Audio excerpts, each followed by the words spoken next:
Turned up, making sure that things are turned up. I think we're live.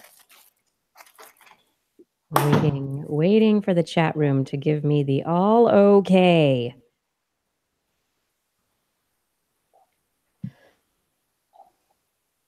La la la la.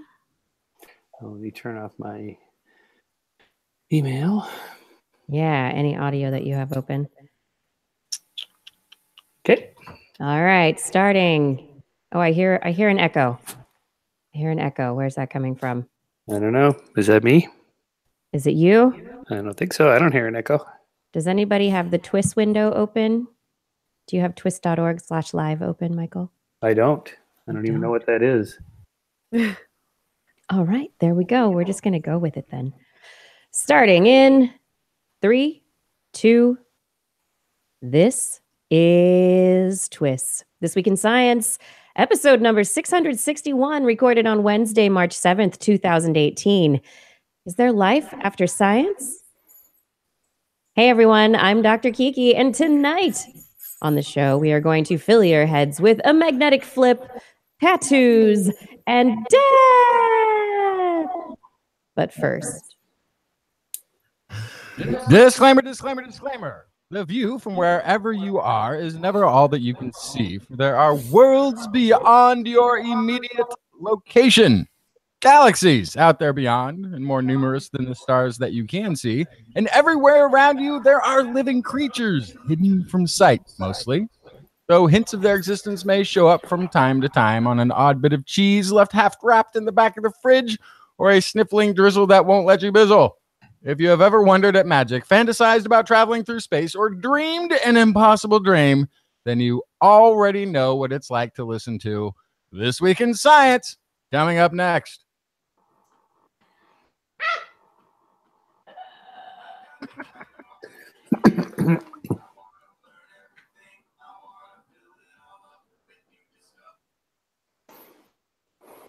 We'll make it go. Sorry, guys. That should make it go. It didn't. It didn't. No, it didn't go. Oh, right. Music. All right, everybody. Everybody pretend you just heard an intro song.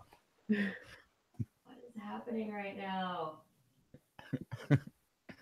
This is what happens. We'll fix it in post, Kiki. Don't worry about it. We're not going to have any music for the rest of the show. No worries. We'll fix it in post. That's right, Identity 4. Okay, and you go with what you do, Justin. Oh, yeah. Good science to you, Kiki and Blair. Good science to you too, Justin, Blair, and everyone out there. Welcome to another episode of This Week in Science. We are back yet again talking about science, as we do week in, week out. There has been some big news this week. It's been pretty exciting in the world of Jupiter and the Juno mission and all sorts of things. But I've got stories about flip-flops this week.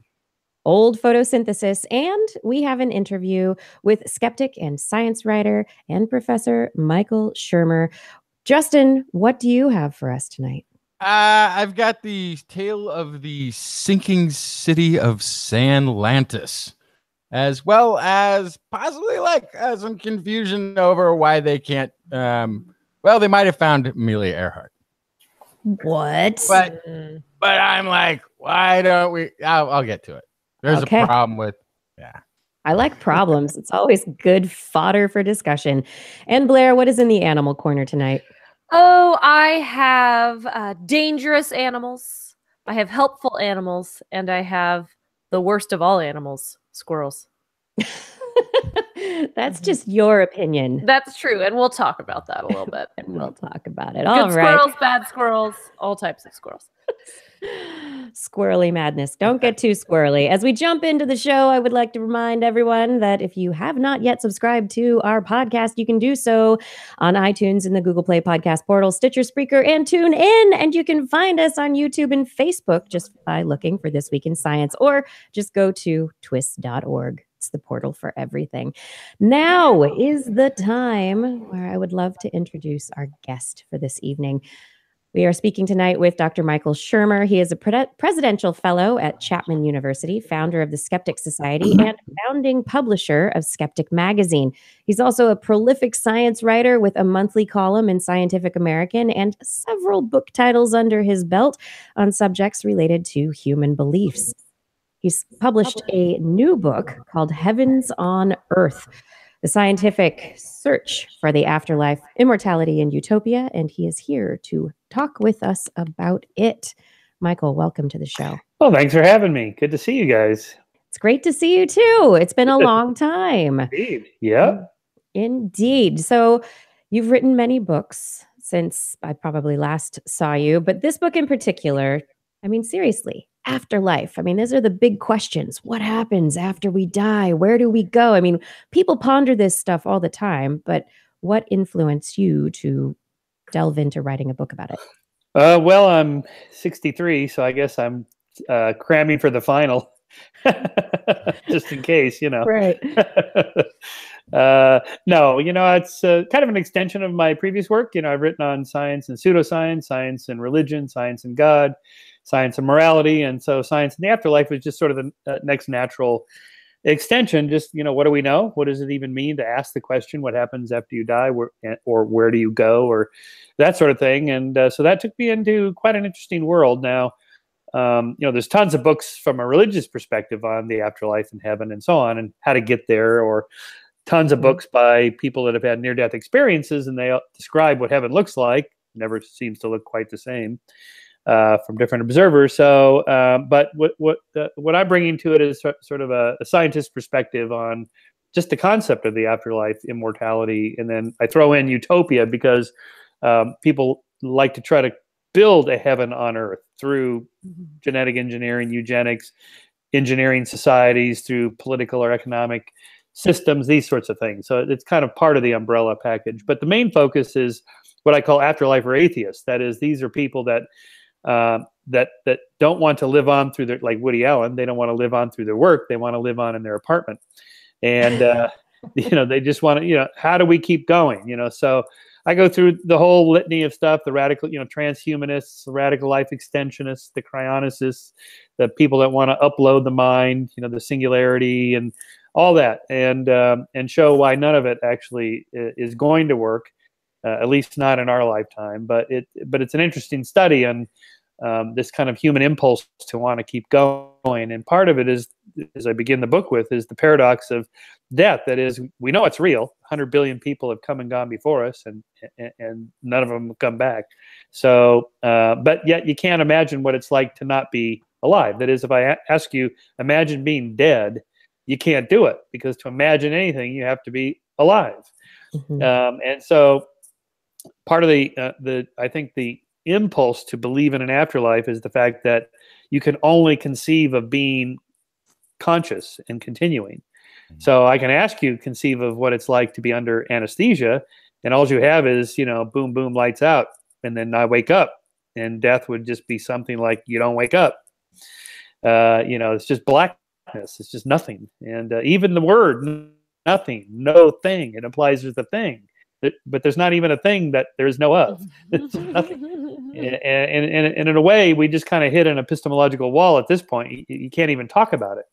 You know, You're going to go nowhere, but there's nowhere to go. No. and in a way, it's like asking, where were you before you, you know, where do you go when you die? Where were you before you were born? And most people say, what are you talking about? I wasn't anywhere. Right. That's right. Same thing.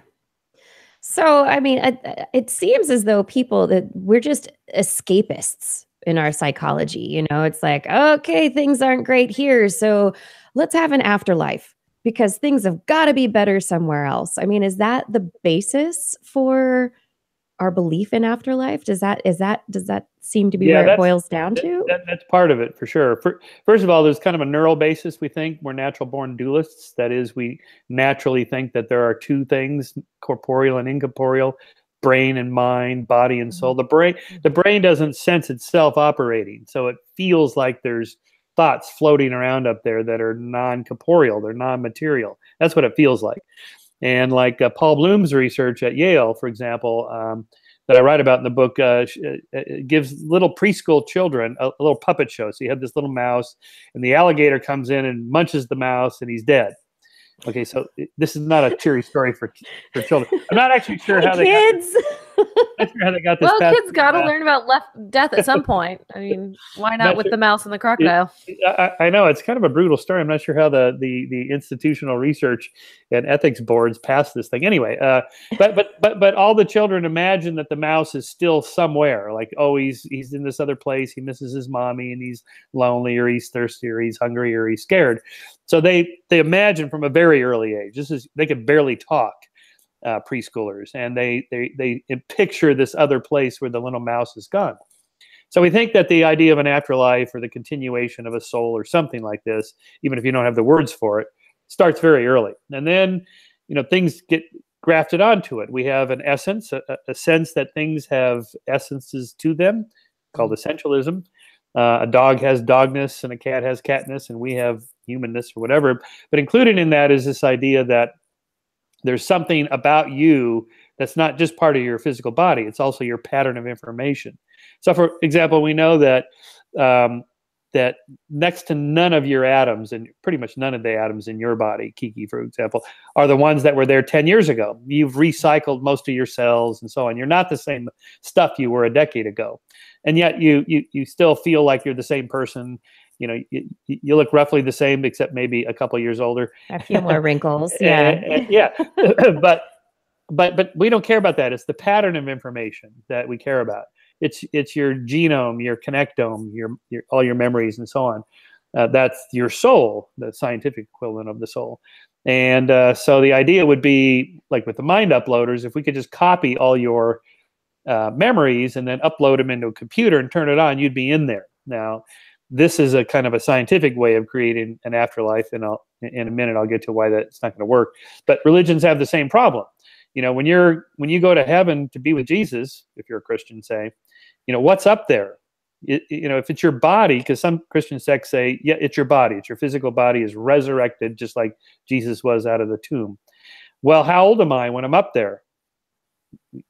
And they actually have an answer. You're 30, because 30 was a great age, I guess.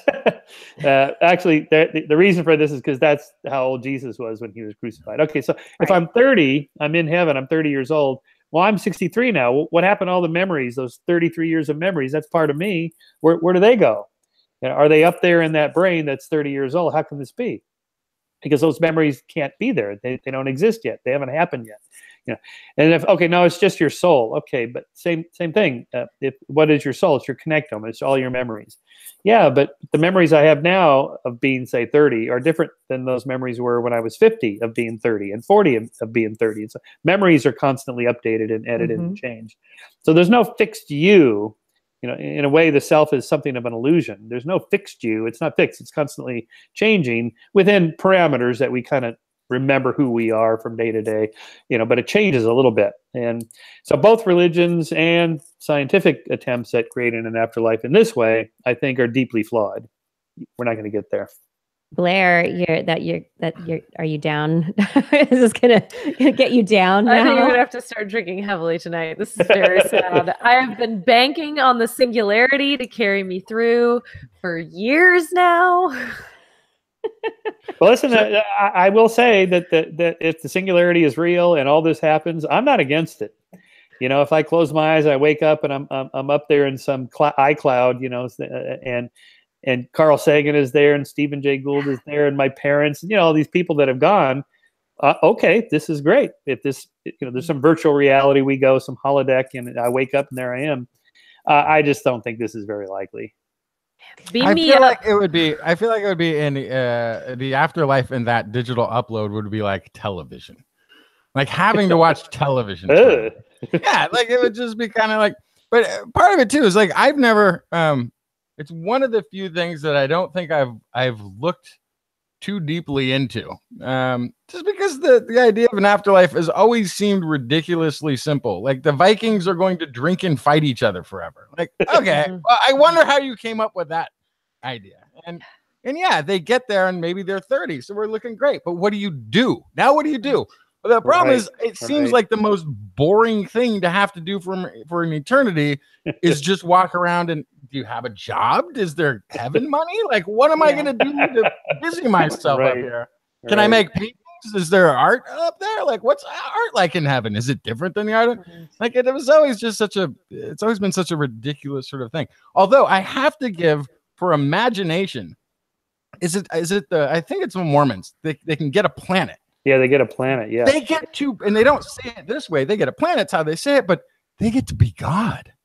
you're right. They get to actually elevate to the state of, because most of our religious history, we've only had one planet as far as we knew, and God was the God of this one planet, and that's all that mattered. So if they get their own planet, that means essentially they become gods themselves. So that's at least a little bit more ambitious. Yeah, that's right, and it could be more interesting. Yeah. I always thought the reason for kind of afterlife was to have something that you get for being good. Is that that gets that's added part of on it, right? later by religions, particularly in Christianity. Really adds on the layers of a sort of celestial courthouse where Right. all the wrongs are righted and the bad people are punished and the good people are rewarded. That's a late invention. You know, ancient Jews did not have a belief that you go anywhere. There's no settlement of scores, and that's why those kinds of religions, like the Jewish religion, really focus on the here and now. You know, justice is to be served now. You know, you got to take care of people that need help now, not in the next life. You know, Mother Teresa used to offer the poor next to nothing. You know, we can't give you anything except it's going to be great in your next life. Well, So, thanks. and this is sort of, that's a sort of interesting thing there, because it's almost like they're getting extra points for being poor and suffering. Like, that's going to help you get in. You're on the fast track right now. Right. But it seems like that's a carryover from a time when, you know, the king and the church were in cahoots, I guess. And yeah, if you work that land 7 days a week, 14 hours a day, you'll get your reward later. After you've made us lots of money working endless hours for like no pay, later you're going to get paid as soon as you're done, as soon as we have no use for you anymore. And it seems like that's how that got built. But then it's carried over to something like Mother Teresa actually thinking that the poor are better off than anybody else. Well, this comes from that scriptural gospel from Jesus, that, you know, that the chances of a rich person getting into heaven are like the, you know, camel through the eye of the needle. It's this idea that you may be suffering now, but there's going to be a payoff for your suffering. And, you know, the ancient Egyptians independently discovered this. The original resurrection scenario was through the god of Isis, and initially only the pharaoh would go to heaven and get to live forever. But then they discovered if they told the workers building the pyramids, by the way, you get to go to heaven too if you work really hard on the pyramids. And then all of a sudden, you know, they got free labor, extra labor from this little promise. So it's a great tool for you know, for politicians and religious leaders to get more action out of their people.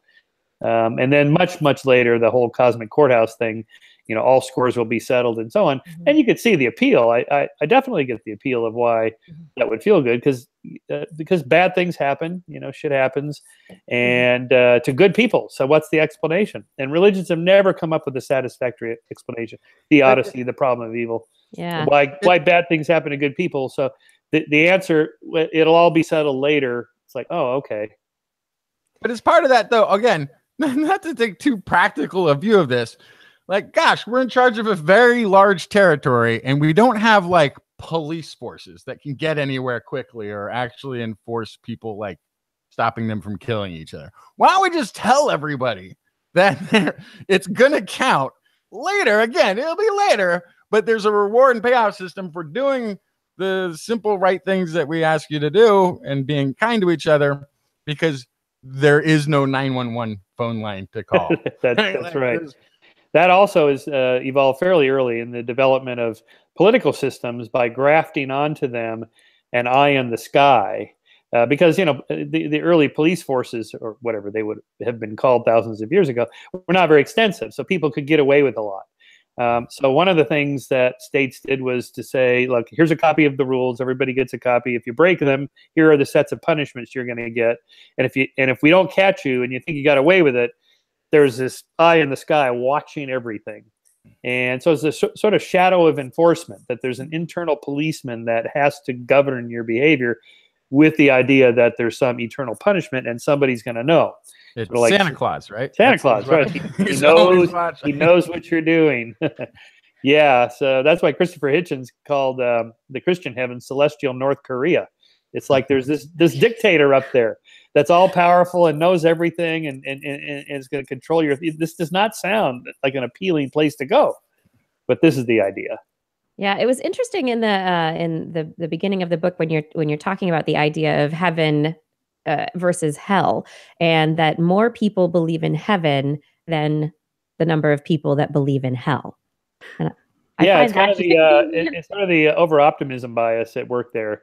For sure, of course, because you ask people how good a driver are you? Are you above average? Like 90% of people say they're above average drivers, and same thing with professors. I'm above average teacher, and so on. So that's the over-optimism bias. I think it applies here too. The people that are going to hell are always the other people, the bad ones. In your book, throughout, starting in the beginning all the way to the last chapter, like you come back to this idea again and again of that this is our one life, regardless of all these beliefs about the afterlife, regardless of what we think about technology and the creation of immortality. That's not here yet. We don't know any of that stuff. All we know is here and now, and we need to just focus on making this life better. Right. Yeah. So, like, what do you think? What are you doing? What do you think is the best way for people to go about doing that right now? Yeah, I mean that's the rub, right? I mean, whether there's an afterlife or not, I contend doesn't really matter. I mean, I sort of hope there is, if it's not boring, like you said. Eternity is a long time to sit around and do nothing. Whatever it is, if it exists, it doesn't really matter, because we're not there yet, and we may never get there. We don't live in the afterlife. We live in this life. We don't live in the hereafter. We live here and now. So what you do counts now, regardless of what happens later. So what do you do? Okay.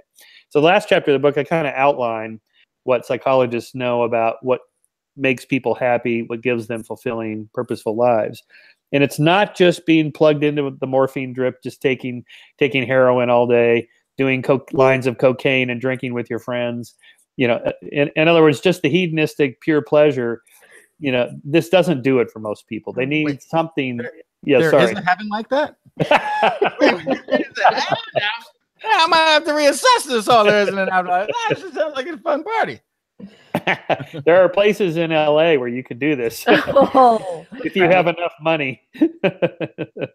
Yeah. So, I mean, we know that, having meaningful work, reason to get up in the morning and get out and go do something that's kind of constructive, even if it's not fun, at least you're doing something.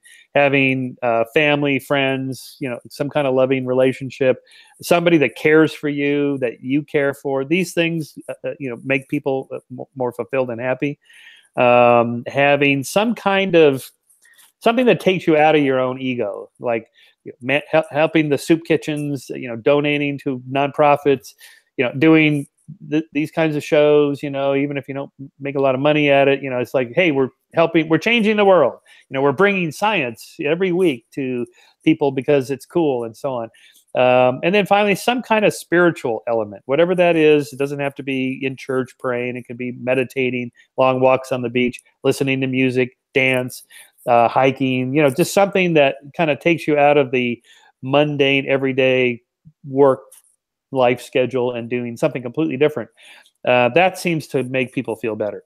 And so we know that, for example, short-term activities may bring immediate pleasure, but it's really the kind of long-term planning. Like, I have a 10-year plan for where I want my life to be, and it may not be fun getting there, but it's sort of the journey that takes you there, the bumps along the road and all that kind of makes you feel better about life. And so there's quite a bit of research on this now. For a while, most of the 20th century psychology was focused on all the bad stuff: depression, suicide, violence, and so on. Then in the 90s, there was the kind of positive psychology movement, happiness. And now there's 100 books on happiness.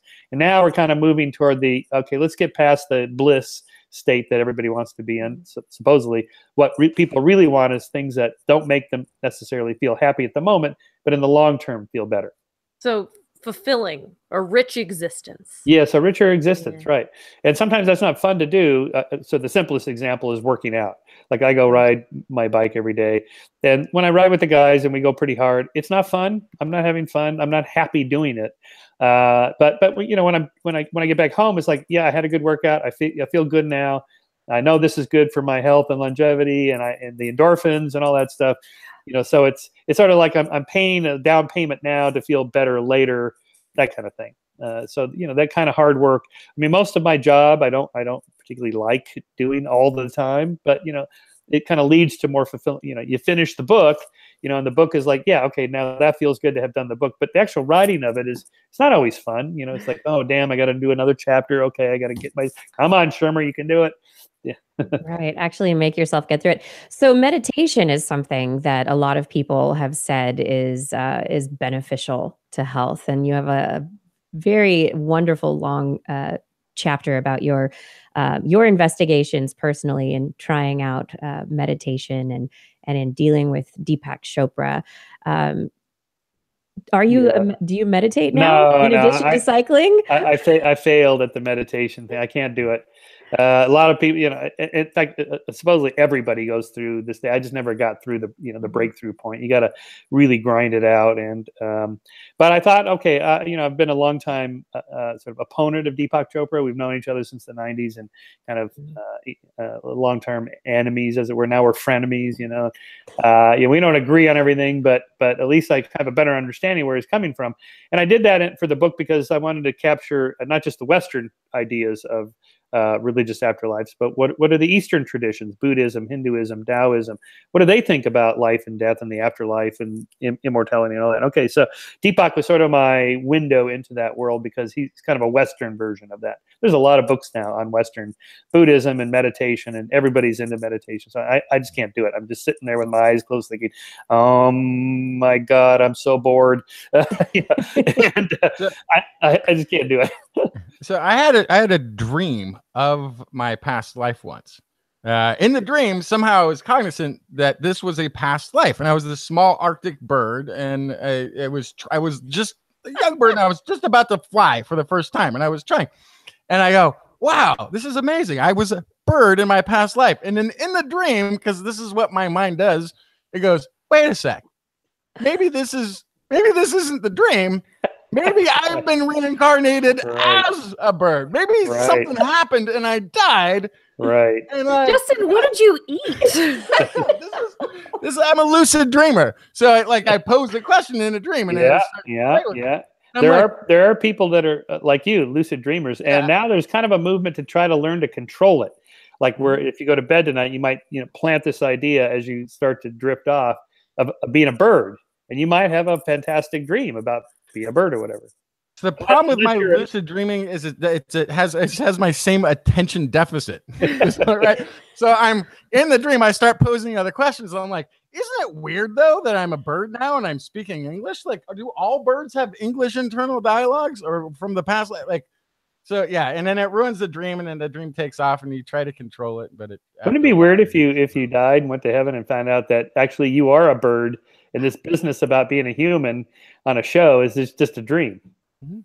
Bird dreams. Would be weird. That would be weird, taking it around.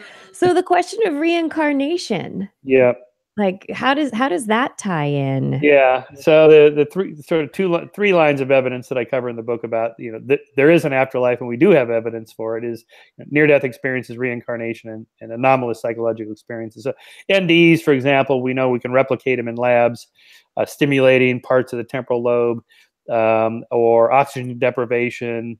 Extreme fatigue, sleep deprivation will trigger these kinds of things. Reincarnation is a little weird. It appears to be that if it's true that most of the souls of the people that have died are hovering around the Indian subcontinent, waiting for bodies to open up. There's not many. There's some in New York and some in LA, but it's mostly India. Right there, that tells us, this is a geographically bound, certain kind of religious bound belief. Now, the claim is that some children, for example, have weird birthmarks, or they have strange memories of being like a downed pilot in World War II, the one I wrote about. And or somebody will say, well, I got this weird scar on my side here, and it corresponds to where this Civil War soldier was shot. And I have these kind of fantasies about being a Civil War soldier as a boy. Maybe I'm that person. So there's tons of stories like this until you investigate them and find out, that the stories don't hold up very well. The case of the one with the little boy who thought he was a World War II pilot. He has no memory of any of this. His parents wrote a book about it. And, and when he supposedly as a child had these memories or these thoughts. And so, when you probe deep, it unravels pretty fast. And then finally, the sort of anomalous psychological experiences, weird things do happen. True. What does it mean? Well, I don't know what it means. Probably nothing. And maybe it's some kind of connection to another world. Who knows? And that's why I end that chapter writing about Kip Thorne's Interstellar, the film with Matthew McConaughey, because Kip sort of shows how you could get a person now into somebody else's past by going near a black hole and through this tesseract. And he goes on and on about the physics behind the movie. And it's like, okay, if there is something weird, paranormal, afterlife, time travel, it would have to be explained through some kind of natural physics like Kip's talking about. Because there's no such thing as the paranormal or the supernatural. There's just the normal and natural and stuff we can't explain yet. Right. Those extraordinary explanations that we haven't come up with yet.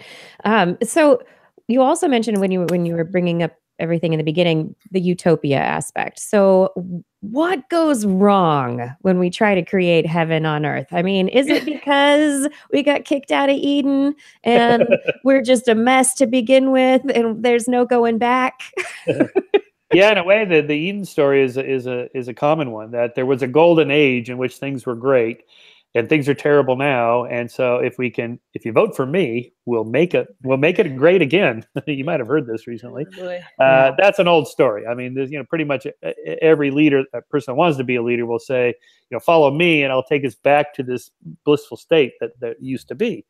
So the golden age idea, Eden, this paradisiacal place we can get to, or we're just going to construct a new society based on a completely new system that's never been tried before. And if you follow me, we'll do it. Well, what about those recalcitrant dissenters who don't want to go along? No problem. Just put them in concentration camps or kill them. Oh, yikes. Yeah.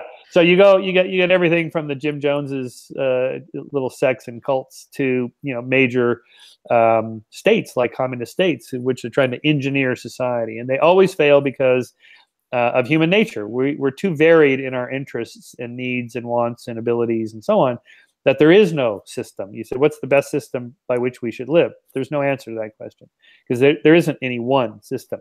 That's why you have to have a system designed to be constantly tweakable, changeable. Like science, democracies run experiments. Every 4 years or 2 years, you have an election and you throw the people out, or you change the law and you try it again and you try it again. And you're never going to get there. There's no there to get to. It's just a constantly updated, in real time changing system. So I think aiming for a utopia is dangerous. It's a bad idea. We should aim for what Kevin Kelly calls protopia. Just micro progress each day. Today is slightly better than yesterday. Tomorrow is slightly better than today. The nav system on the new car I'm going to get next year is slightly better than the nav system I have now. And it's constantly tweaking the system to make it a little bit better. And that's how we make moral progress and all kinds of progress, measurable progress in society is incrementally. But it doesn't feel sexy and cool. Like, one big step, we're going to get there, whatever that means. And that almost always ends in disaster. Yeah, I mean, many of these ideas have been touched upon in science fiction writing, and inevitably it ends up dystopian. I can't. You can count count the wonderful utopian sci-fis on one hand. Well, in part, I think that's also that's right. But it's also in part a product of what makes a good story. To have a good story, you have to have something bad happen. There has to be some sort of twist to the plot. It can't be just everything goes along and everything's great. You have to have something has to fall apart. You have to have a hero and then put the hero in trouble. Then the hero gets out of trouble, and something like that. So I've actually thought of trying my hand at science fiction. I think that would be interesting. I just don't know how to do it. I've never done it. I mean, most of it would be brilliant. Most of what I write is hopefully nonfiction. I don't make up all of it, but I'm not sure how to make up all of it.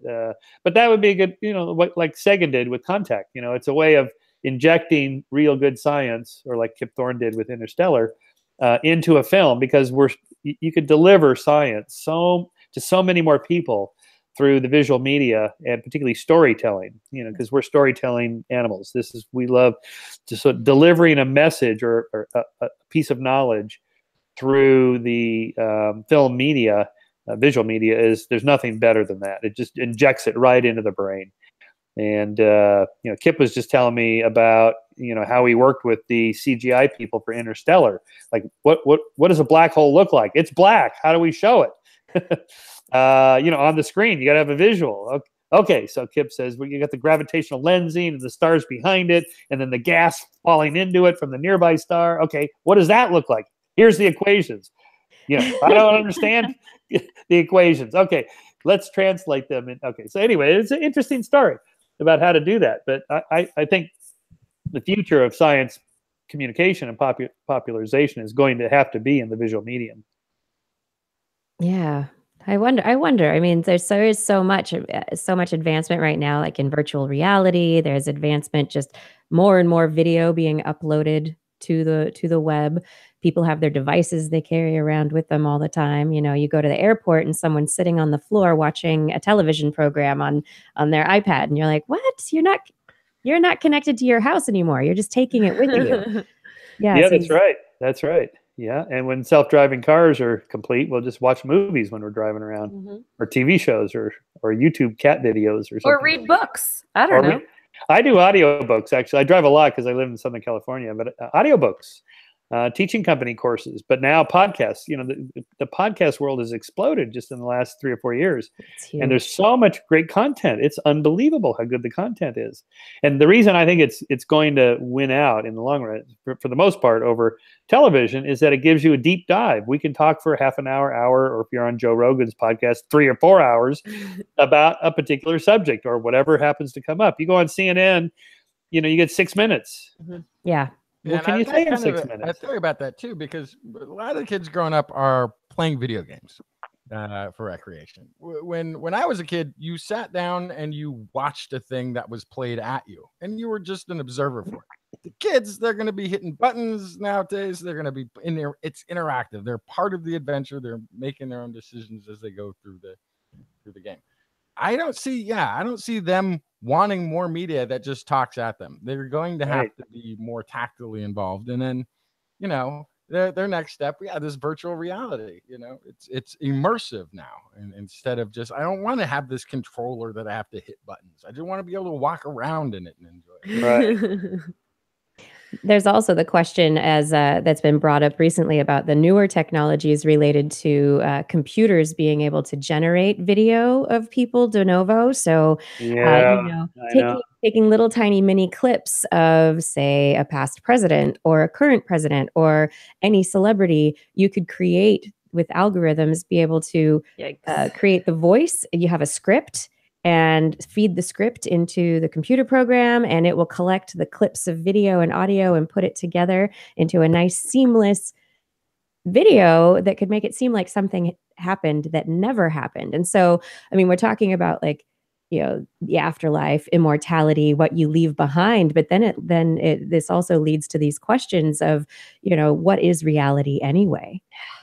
Yeah, I mean, if you made a video of, Kiki Sanford endorsed the alt-right today, and then there's a video of you saying this, it's like, well, okay, how do I know it's not just made up? And at some point, we're not going to know. Well, maybe there'll be some new technologies that can detect, the slight change or something like that. That's the only solution I can think of, short of making it illegal to have the technology at all. But that's very unlikely. It's hard to outlaw new technologies, just out of fear of how they'll be used negatively. So, somebody at Apple or Google or Elon Musk or company or something will figure out a solution to the problem, hopefully. But yeah, that's coming. It might be coming. What did you learn? So with writing your book, back to your book, I mean, confronting these ideas and questions about life, death, what might be or not be beyond what we have currently. Was there anything that was really surprising to you? That just Well, yeah, a couple things. Just conceptually, the idea of a soul, a self, and what that means to upload it. I always, when I first met Ray Kurzweil and started thinking about the singularity, I thought, yeah, this is going to be it. This is okay. We have a shot. And I went to some of these singularity summits, and all of a sudden, I felt like I was back in church. Like, we are the first generation that's going to live forever. It's like, wait a minute, it's like we're the chosen ones. I've heard this before, and this never bodes well. And some of the people, these goggle-eyed followers in the audience, like, oh my God, we are. It's all about us. We are the chosen ones. And Michael, there's your book. There's your sci-fi novel. We are the chosen ones. No, you signed up for the thing that day, but then you forgot about it. You die, but they upload you immediately as you're in the hospital. They upload you, and you find yourself in this virtual reality for forever, but don't really like it. So what do you do about it? Right. How do you find a way back out? Yeah, one of the interesting things I sort of learned or discovered along the way through these thought experiments is if you copied your connectome, and which is just a copy of all your memory. So this is your memory self, your mem self. The problem is that your point of view self, your POV self, the you looking out through your eyes with the lights on upstairs and you're taking in the world, it's not at all clear, and I'm pretty sure it won't go with the copy to the cloud. Let's say instead of the way this would be done now is we take your brain out, slice it up, and scan it with a scanning electron microscope, record every synaptic connection in there, and then have a giant digital file and upload it to the cloud. Let's say we did this, Justin, with you alive in a sophisticated fMRI brain scanner, slid you into the tube, scanned your connectome, copied it, uploaded it in a file to the cloud, and then turned it on while you're still sitting right there. Yeah, you're just going, that's not me. I'm here. Right. And it will have an argument about which one of us. Yeah, that's right. Because now, okay, but would it be going, hey, no, I'm the real me, and you're Probably. going, no. Yeah, if it's a copy of I know it's argument. For sure. Its argument is going to be, well, yeah, right now you're a little more me than I am, but you're going to be gone like that. I'm going to be around forever. So I'm really going to be the most us for the longest. So I think I'm getting to be me. It's a little bit like the Star Trek transporter. What is it doing? Is it scanning the brain and connectome and all the whole body, every atom, and then making a copy of it at the other end on the planet, and then evaporating the other one. Then evaporating the other one. Yeah. Are we sure that the point of view self would go with Captain Kirk and still be looking out through his eyes? Man. So really, we're looking at Captain Kirk 478. Yeah, that's right. That's right. He would just be multiple copies, and each one thinks he's Captain Kirk, but the real is still on the original planet or whatever. And this is kind of covered in Altered Carbon by Richard Morgan. It's a series on Netflix right now, and it's great. And in the book, there are these stacks where your consciousness, can be downloaded into this little chip that sits in your spinal column, and when you die, as long as your stack doesn't get blown out, your stack can be taken out and transferred to another body. And there are cases where people copy their stacks and put themselves into multiple bodies. And so the issue comes up that those copies are copies, but then from the point that they become separated, then they become separate individuals. Right. Because from that moment forward, they have completely different experiences. That's right. Yeah. In the same way that a twin doesn't look at its sibling and says, there I go. Exactly. They have different point of views, and then they have different memories that form the moment they diverge. So a copy of you on this other planet or whatever through the transporters is going to instantly start to not be you. There was a Star Trek episode of this, of The Next Generation, where Riker is down on a planet, gets beamed up to the old ship he used to work on, and then he's split. The transporter never seems to work right, according to the plots. Right. So there's always these copies made, the good Kirk, the evil Kirk, and so on. But 20 years later, he's on the Enterprise. They go back to that planet for some reason, and he discovers himself. But of course, they have slightly different memories. And the old one used to have the original Riker had this relationship with Counselor Troy, and the new one they'd broken up. So when the old one goes back to the Enterprise, he's like, "Oh boy," and she's like, "No, Nope. no, we broke up. Don't you remember? No, we didn't break up. Yeah, we did." So there's lots of interesting plot twist you can do with that, but it's not you. It's just a copy. Yeah, I read a really awful book about a parallel dimension that was discovered, but then it was sort of events. Once they were discovered, events kind of did the butterfly effect on each side. Things got a little bit different, So it's people getting to email each other 5 years in, and some of them are just arguing. Some of them completely BS each other about how well they're doing in comparison when they might not be, right? But yeah, you can become 5 years of a different trajectory. You could become a completely different person in a lot of ways, in a lot of viewpoints, and a lot based on your experiences. Yeah, I in one of my chapters, I quote from Julia Sweeney, the Saturday Night Live comedian, from her monologue "Letting Go of God," where she recounts her experiences with the Mormon boys coming to her house in Hollywood, and they're pitching her on their great religion. You're going to get your own planet and all this stuff. And when you're in heaven, the whole people will be made whole again. The blind shall see, the deaf shall hear, and so on. And she tells these boys, "Well, I had uterine cancer, so I had my uterus taken out. Do I get my uterus back?" You can imagine these 18-year-old boys in their white shirts going, yeah. Yes, I don't want it back. I don't want it back. Yeah. So I had this really ugly mole removed to my back. It was like, is that coming back too? Because what about my original nose? Right. Exactly. Yeah. So the moment you really start thinking about any of these scenarios very deeply, it's like, wait a minute, this is just. So the bottom line is, this is it. I mean, really, what we have now, as Richard Dawkins points out, we're all going to die, and we're the lucky ones, because most people who could have been born and lived are never born. So at least we have that. We have to kind of remind ourselves. I don't want to get morose, because it's not morose. It's just the opposite. It's like how lucky we are that we get a few score trips around the sun to have experiences. So make the most of it. And I think that is a wonderful message to end this interview on. Michael, thank you so much for joining us this evening. You're welcome. Talking about your book, talking about podcasting and media and all Star Trek. Gotta have the good stuff in there. All good. What you're doing is good. It's important. This is great. Where can people find you online? Skeptic.com is the webpage for my magazine, and michaelshermer.com for my books and whatnot. And of course, fine bookstores everywhere. That's right. By which I mean Amazon.com. Apparently. Are there bookstores? There was one in town. There's one somewhere. I saw one once. Yeah. All right. Well, good night. Good night. Thank you so much. Thank you. It's great to chat. All right, that was Michael Shermer. His book is Heavens on Earth, The Scientific Search for the Afterlife, Immortality, and Utopia. And now I think we are going to take a quick break. And when we get back, we've got lots of science news. I've got flip-flops. Blair has squirrels.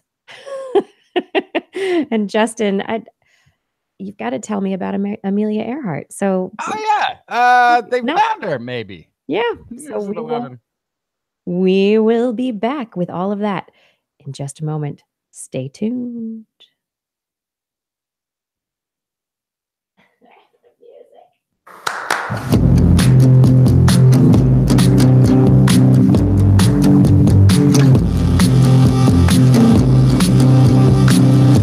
Can't explain the things you've heard more than intuition. A lot of research shows the way to go. New conclusion. The methods of hypothesis and patience are the only things I need. I know, Hot Rod, it's too loud, but I'll fix it. I'm just excited that I got the audio back. Everyone, thank you for watching This Week in Science. Thank you for being here with us this evening. TWIS is here every week to bring you all the fun stuff in science. months, and we do love that you are here with us week after week after week. But if you aren't here with us week after week, and this is maybe the first time you've joined us, maybe consider subscribing. Head on over to TWIS.org. TWIS.org is the portal to find all the information about TWIS. There's a great big subscribe button on our page now. You can find a link to subscribe over at Google Play, iTunes, or here or on YouTube. And if you do subscribe, that would just be wonderful. Tell your friends to subscribe. That would help us out a lot. Additionally, we are supported by listeners like you. So please check out our Zazzle store. Zazzle.com/thisweekinscience is where we keep all sorts of TWIS goodies, t-shirts and pillows, cell phone covers, mouse pads, wrapping paper, stamps, all the good stuff. So you can check that out. Click the Zazzle store link on twis.org. Additionally, we do accept donations a couple of different ways. You can click on the yellow donate button on the sidebar of TWIS. That takes you to a PayPal interface that'll just allow you to donate one time, whatever amount you choose to help us out with. If you would like to use PayPal to support us in an ongoing fashion, just click on the most recent episode that's there. Scroll through the show notes, maybe listen to that episode because it's pretty good. But get to the bottom of the page, there are some pink buttons, $2 a month, $5 a month, $10 a month, recurring. And this uses the PayPal interface to support TWIS in an ongoing fashion. We also have Patreon, and Patreon is a place where you can join us and be a part of the Patreon community. Click on that Patreon button, become a patron at whatever level of support you would like, and you get some things that are only shared with the Patreon community. And additionally, Patreon's kind of cool. It's a cool little place over there. So check it out. Click on that Patreon link and click on the Become a Patron button and help support TWIS and help keep TWIS going. That's right. We like being here week after week after week, but really we do need your help to be able to continue to afford doing it. So if you are unable to financially help out by buying things or clicking either of those donation buttons, at least try telling people about TWIS. You can be our marketing team. That would be awesome. Market for TWIS. Tell people about TWIS and share us with the world. Help us grow. Help us grow, because you know what? We really couldn't do this without you. Thank you for your support. I wanna learn everything. I wanna fill it all up with new discoveries that happen every day of the week.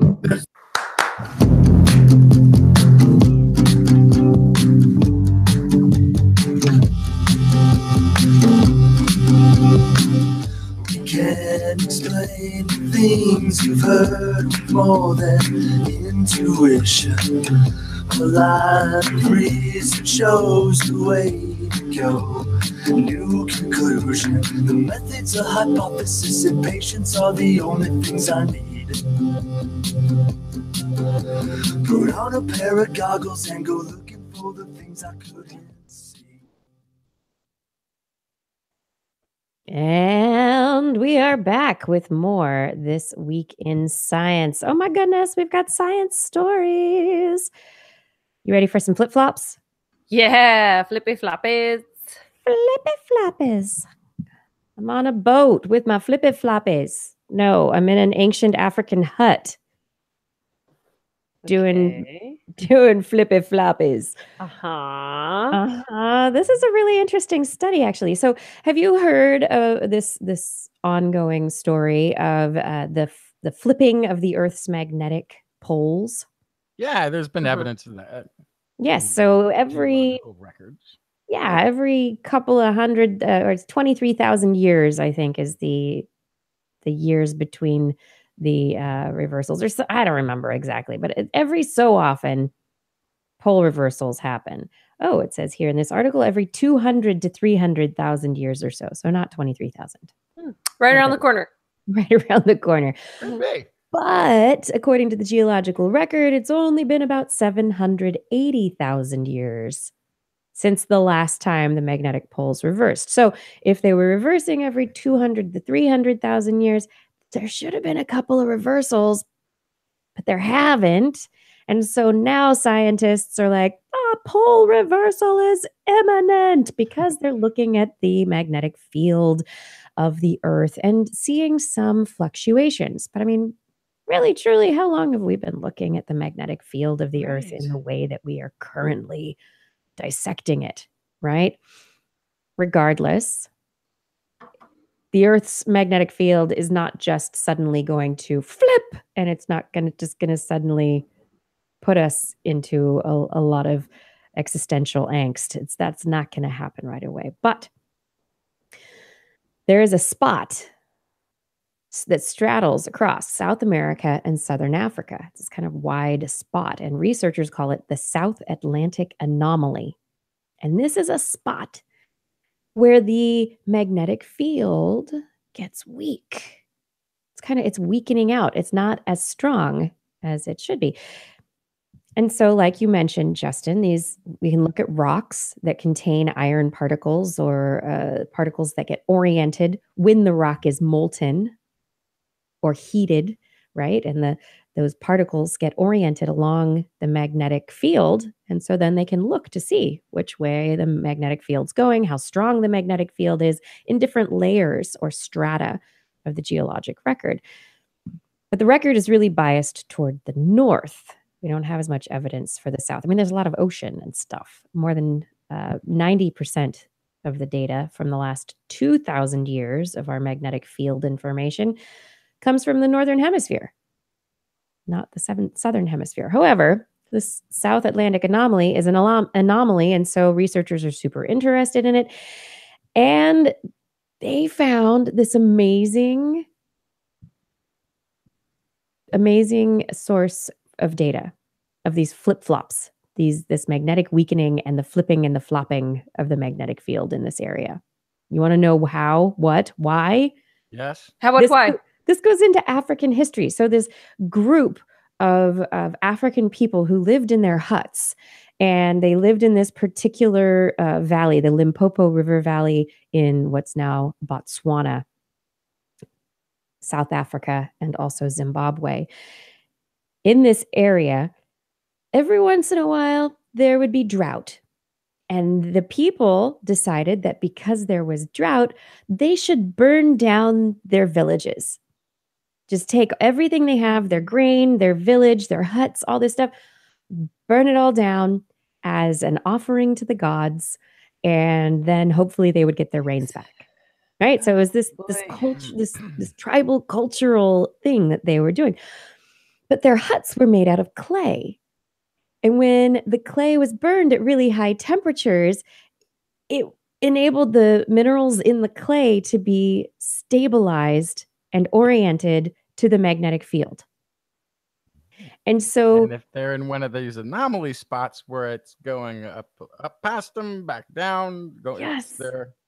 And if the droughts are happening on a semi-regular or cyclic basis, this means there were layers and layers and layers, or, they've moved their village. Okay, we're going to build our huts here. They have all these burned down huts with this new record of the magnetic field of the Earth that we've never seen before. And so now, because of these African huts, researchers can say that there is evidence that during the 5th and 8th centuries, the region's magnetic field was changing direction very rapidly, very much like it is today.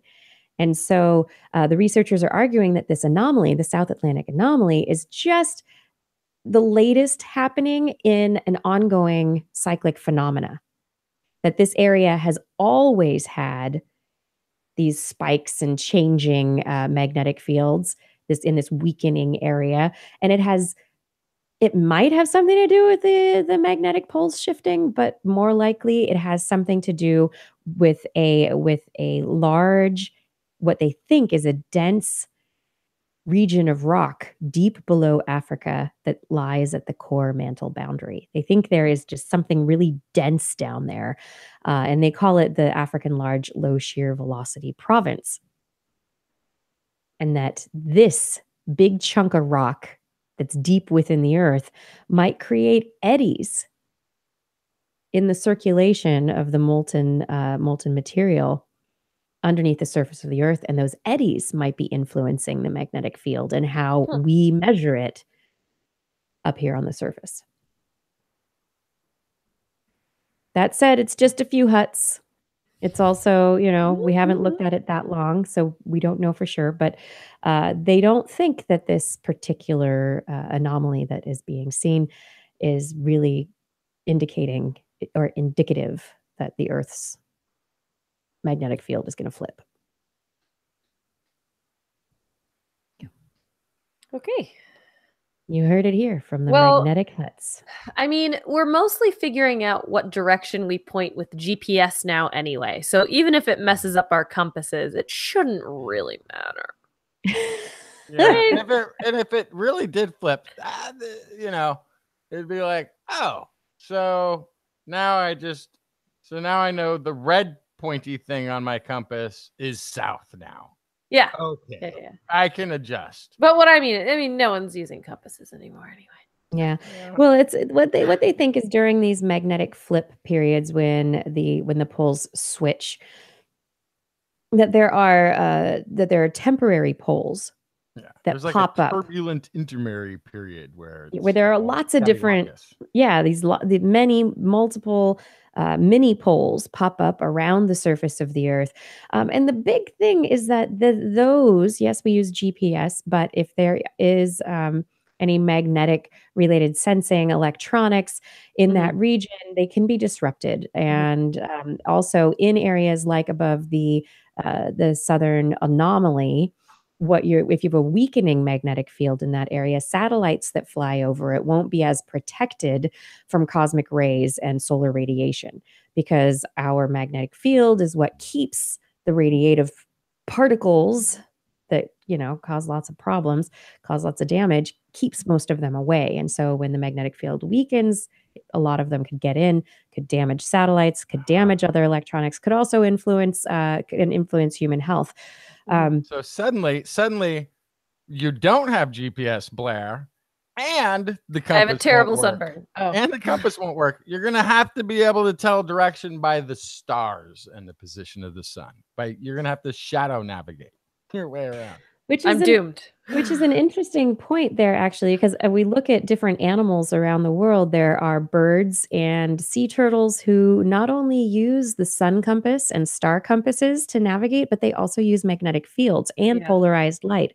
Yeah. So maybe pigeons do, maybe they don't. Jury's still out. Jury's still out on that. But, it's an interesting point that they do use all these different methods, these different sources of information for navigation. I mean, maybe it's because at one point in time, they really couldn't count on the magnetic information. And so, hey, I'm going to have to count on this other stuff. Backup.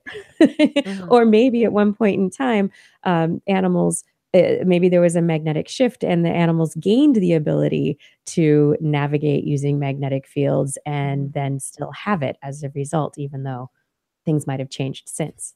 I'm just guessing here. But yeah, it'll be interesting to see when things do switch.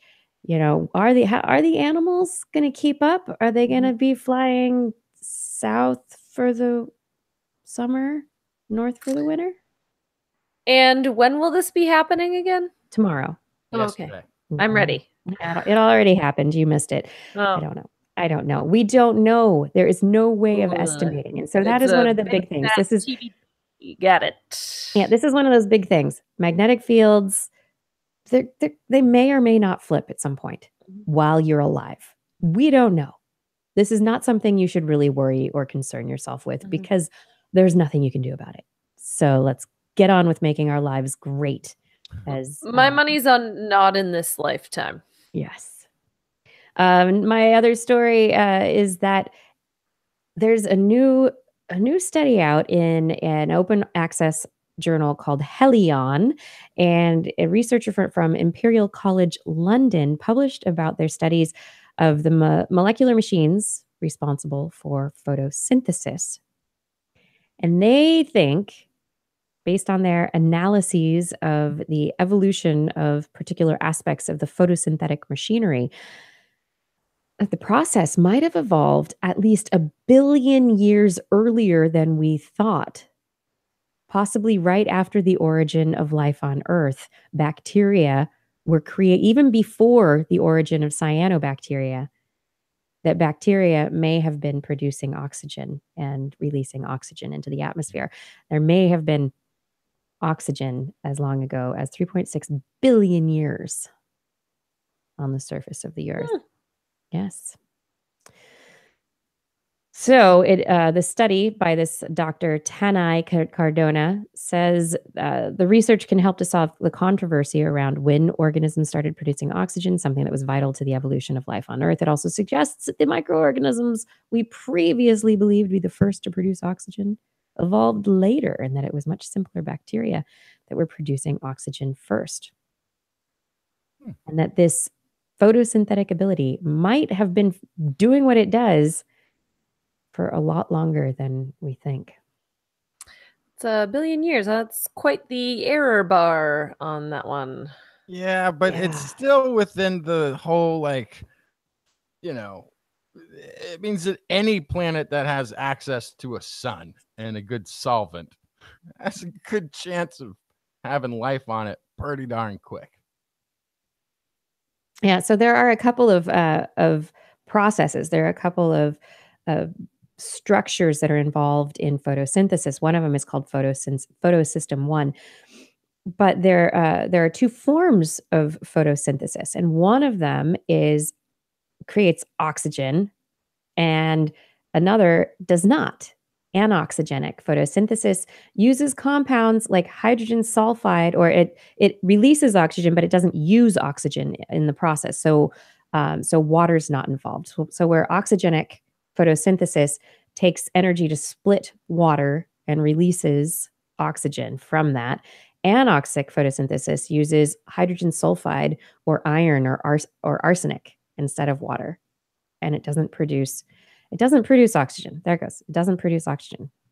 No oxygen produced. And so scientists believed that anoxic evolved a lot before the oxygenic photosynthesis, and that there was no oxygen until about 2.4 to 3 billion years ago. However, this new study suggests that this origin of oxygenic photosynthesis might have really been as early as 3.6 billion years ago. And that would have allowed complex life to evolve a lot earlier as well. So it's not just anoxygenic, it's this photosystem 1 enzyme that's involved. Creating oxygen could have been a long time ago. Molecular clocks are steering us in that direction. I don't know. Justin, what you got? I bring you now the story of Sanlantis, a city once the envy of the world, now sinking into the sea. Turns out most of the San Francisco Bay Area is sinking. It's not horrible. It's a little less than 2 millimeters per year. But some of the areas are 5 times higher than that. Some even more than that. Rising sea levels are already predicted to submerge many coastal areas around the San Francisco Bay by the year 2100. But a new study warns that the sinking land is racing down to meet the rising tides. I think it's just because there's too many people in San Francisco. It's a little peninsula. There's a lot of people. People are moving there. Yeah. All those people and all those buildings and everything just pushing everything down. I was actually going to ask if it had to do with the fact that so much of it is fill. So much of it used to be wetland or bay that was they just dumped garbage in there and built on top of it. So the one area that is sinking the fastest, and it's okay. So I can give you 12 to 20 millimeters per year, or rate of 1.5 to 3/4 of an inch per year sinking, is Treasure Island, which was originally a landfill that was created. That they turned into land. It was reclaimed sea. That's sinking quicker than anything, right? But there's also one of the things they were looking at. There was areas that were like riverbeds or creek beds and that sort of thing that have been built on, and those are much easier to compress because they were silt, layers upon layers of silt underneath. So those compress a little easier than other areas. But one of the biggest problems, which I guess they've now done away with, is pumping water from beneath San Francisco. The underground aquifer. There's there's an area, a valley south of San Francisco that dropped 9 feet. And from this is let's see. The Santa Clara Valley at the south end of San Francisco Bay sunk by as much as 9 feet due to groundwater depletion. Yikes. Wow. It's not sinking as much now because they have now restrictions on pumping water out of there. But you build a large city infrastructure there and things are going to sink, right? So part of the thing is, though, but this happens. All of the impacts that they have had predicted, and this is they use this precise measuring of sinking around Bay Area between 2007 and 2011 from state-of-the-art satellite-based synthetic aperture radar, aka INSAR. This is scientists from University of California, Berkeley, Arizona State University. They mapped out waterfront areas that are to be most impacted by various estimates of sea level rise by the end of the century. Now, they have found since that depending on how fast the sea rises, of course, there's a couple layers of that, and it's only getting worse because now we're finding this more melting, blah, blah, blah. But the areas of risk of inundation could be twice what was previously estimated from sea level rise because the ground itself is sinking and getting lower. So the estimates with the sinking land says that San Francisco Bay shoreline face a risk of losing 48 to 166 square miles. That's 125 to 429 square kilometers by the year 2100. That's a lot of territory for a place that doesn't have a lot of territory. 166 square miles lost to the sea. So that's a lot. And then they're also, this is Roland Bergman, UC Berkeley professor of Earth and Planetary Science. We are only looking at a scenario where we raise the bathtub water a little higher and look where the water level would stand.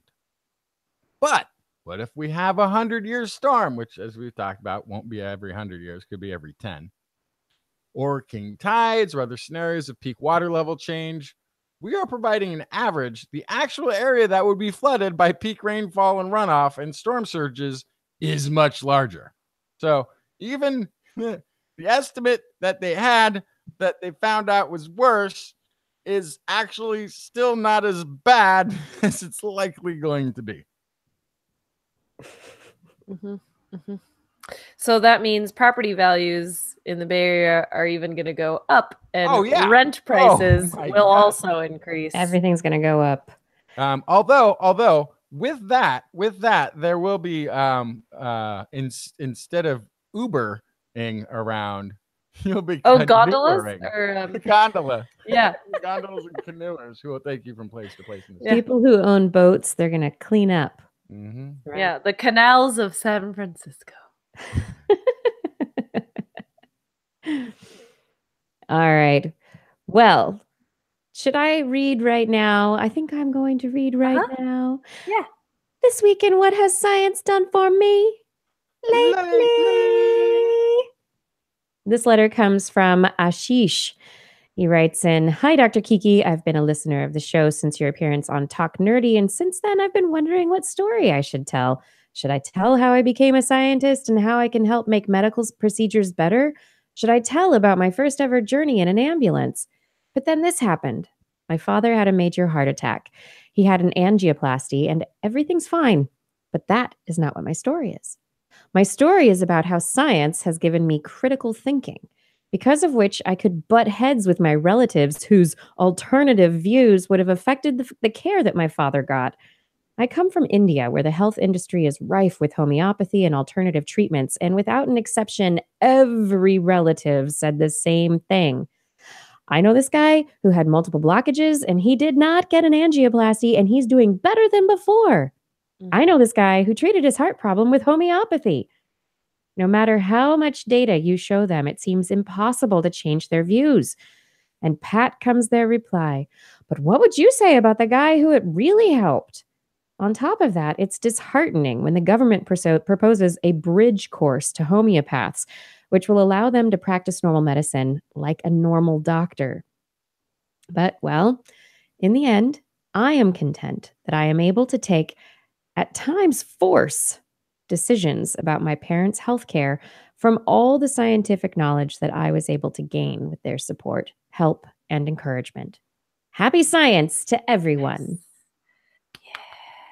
How appropriate, too, with somebody from the Skeptic Society and everything earlier in the show.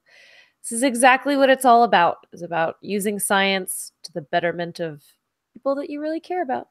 Yeah, for the betterment of all. That's great. It is. Thank you, Ashish. I really appreciate you writing in. I'm glad that you took the time because you told a great story. Thank you for that. And everyone, we need you to write in. Come on. Write in, tell us a story. Let us know what science has done for you lately.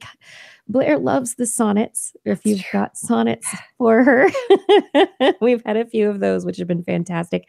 Haikus are also lovely. Yeah. Limericks. Yeah. No, we love it all. Tell us what science has done for you lately. What does it do for you every day? Send us a message on Facebook.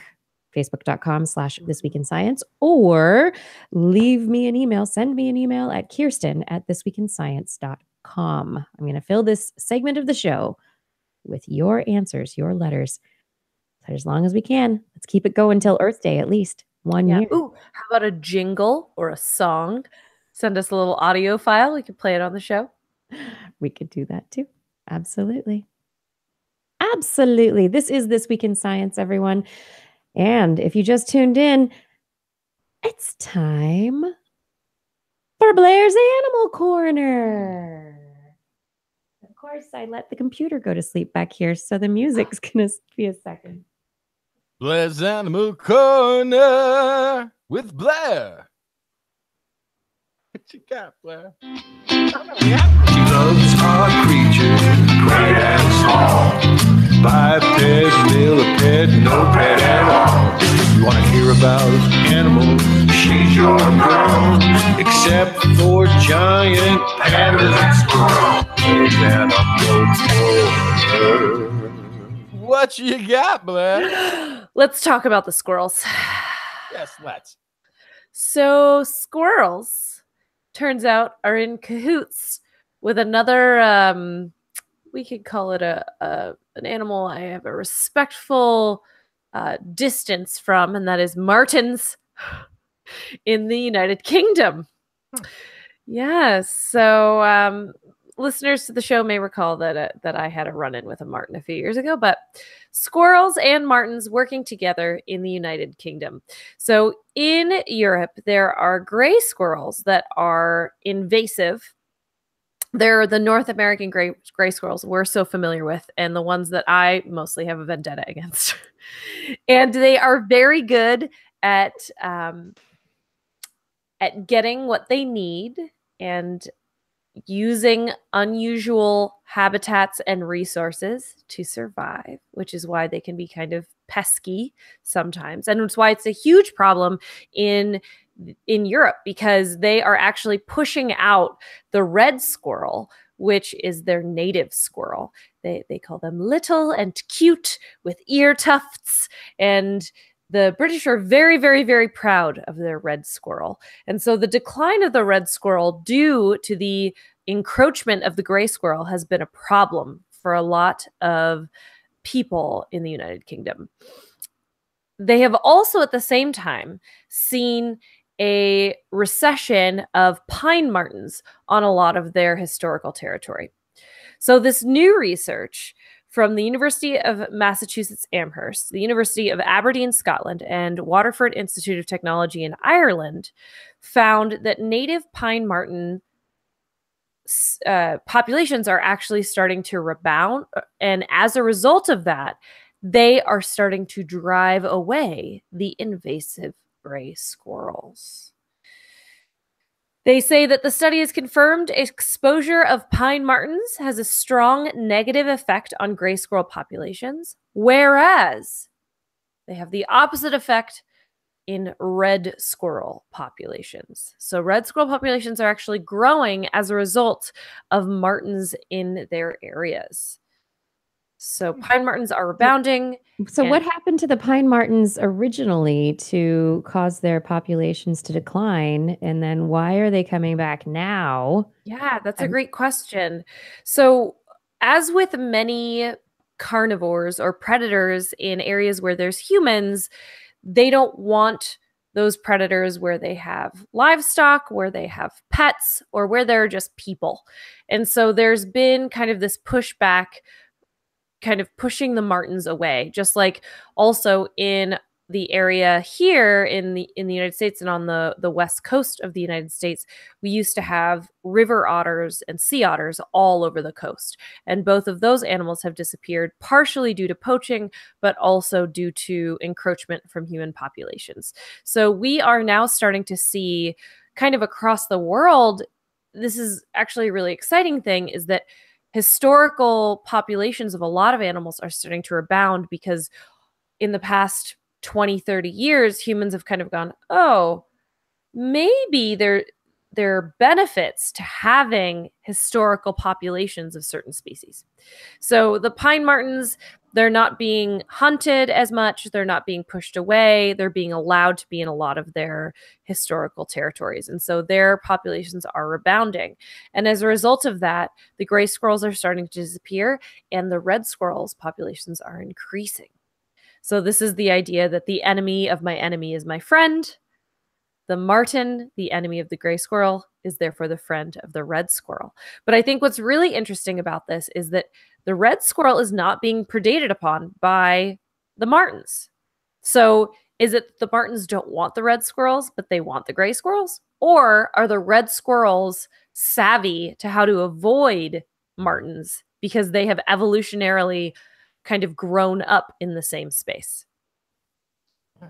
Oh, right. And probably therefore those martens been starving. Yes. That's one of those squirrels. There weren't very many of them around. Now they got this easy pickings. They can just walk right up to a gray squirrel and Right. Well, remember, martens are a type of weasel, and so, never trust a weasel. Weasels are very wily. They are very good predators. They are very smart, and they are very territorial. And so they have the ability to hunt things that are sometimes bigger than themselves, especially if they work together. And so any animal that is not used to seeing a marten could potentially fall prey to them pretty easily. So this whole idea that this animal coming back kind of has a secondary benefit. This means that in addition to intrinsic value of just bringing back a native species, there are all of these additional ecosystem services, which is something that I've, waxed harmonic many a time about how animals are not important. It's ecosystems, and a healthy ecosystem is biodiversity and historical populations working together, right? So inside of food web, there's all these kind of other ecosystem benefits that come from native populations being reestablished. And this is a really good example of that. Yeah, it's a great example of it. I mean, it'll be interesting to see if over time, if the gray squirrel populations decline, at that point, do the pine martens switch and start hunting the red squirrels?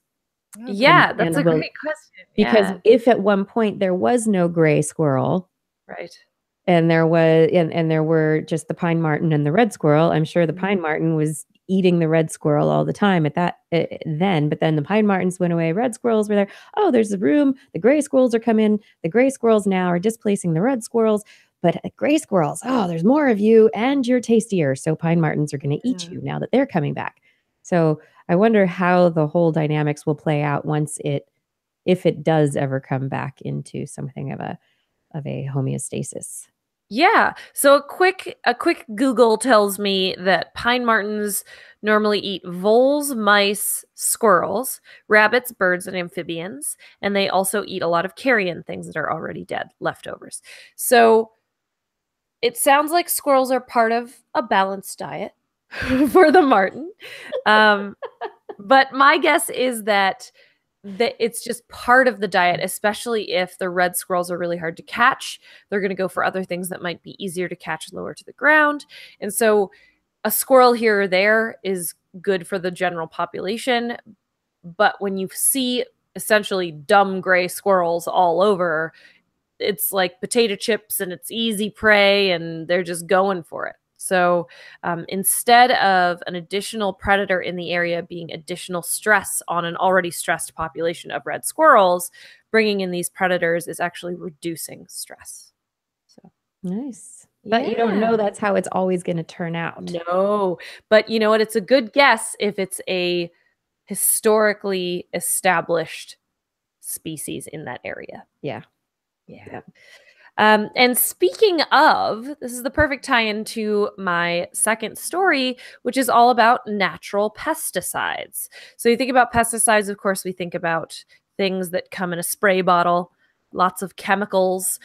Well, there's also natural pesticides, especially of bugs and rodents on crops that can be predators to those animals. So there's one of my favorite examples is in South America.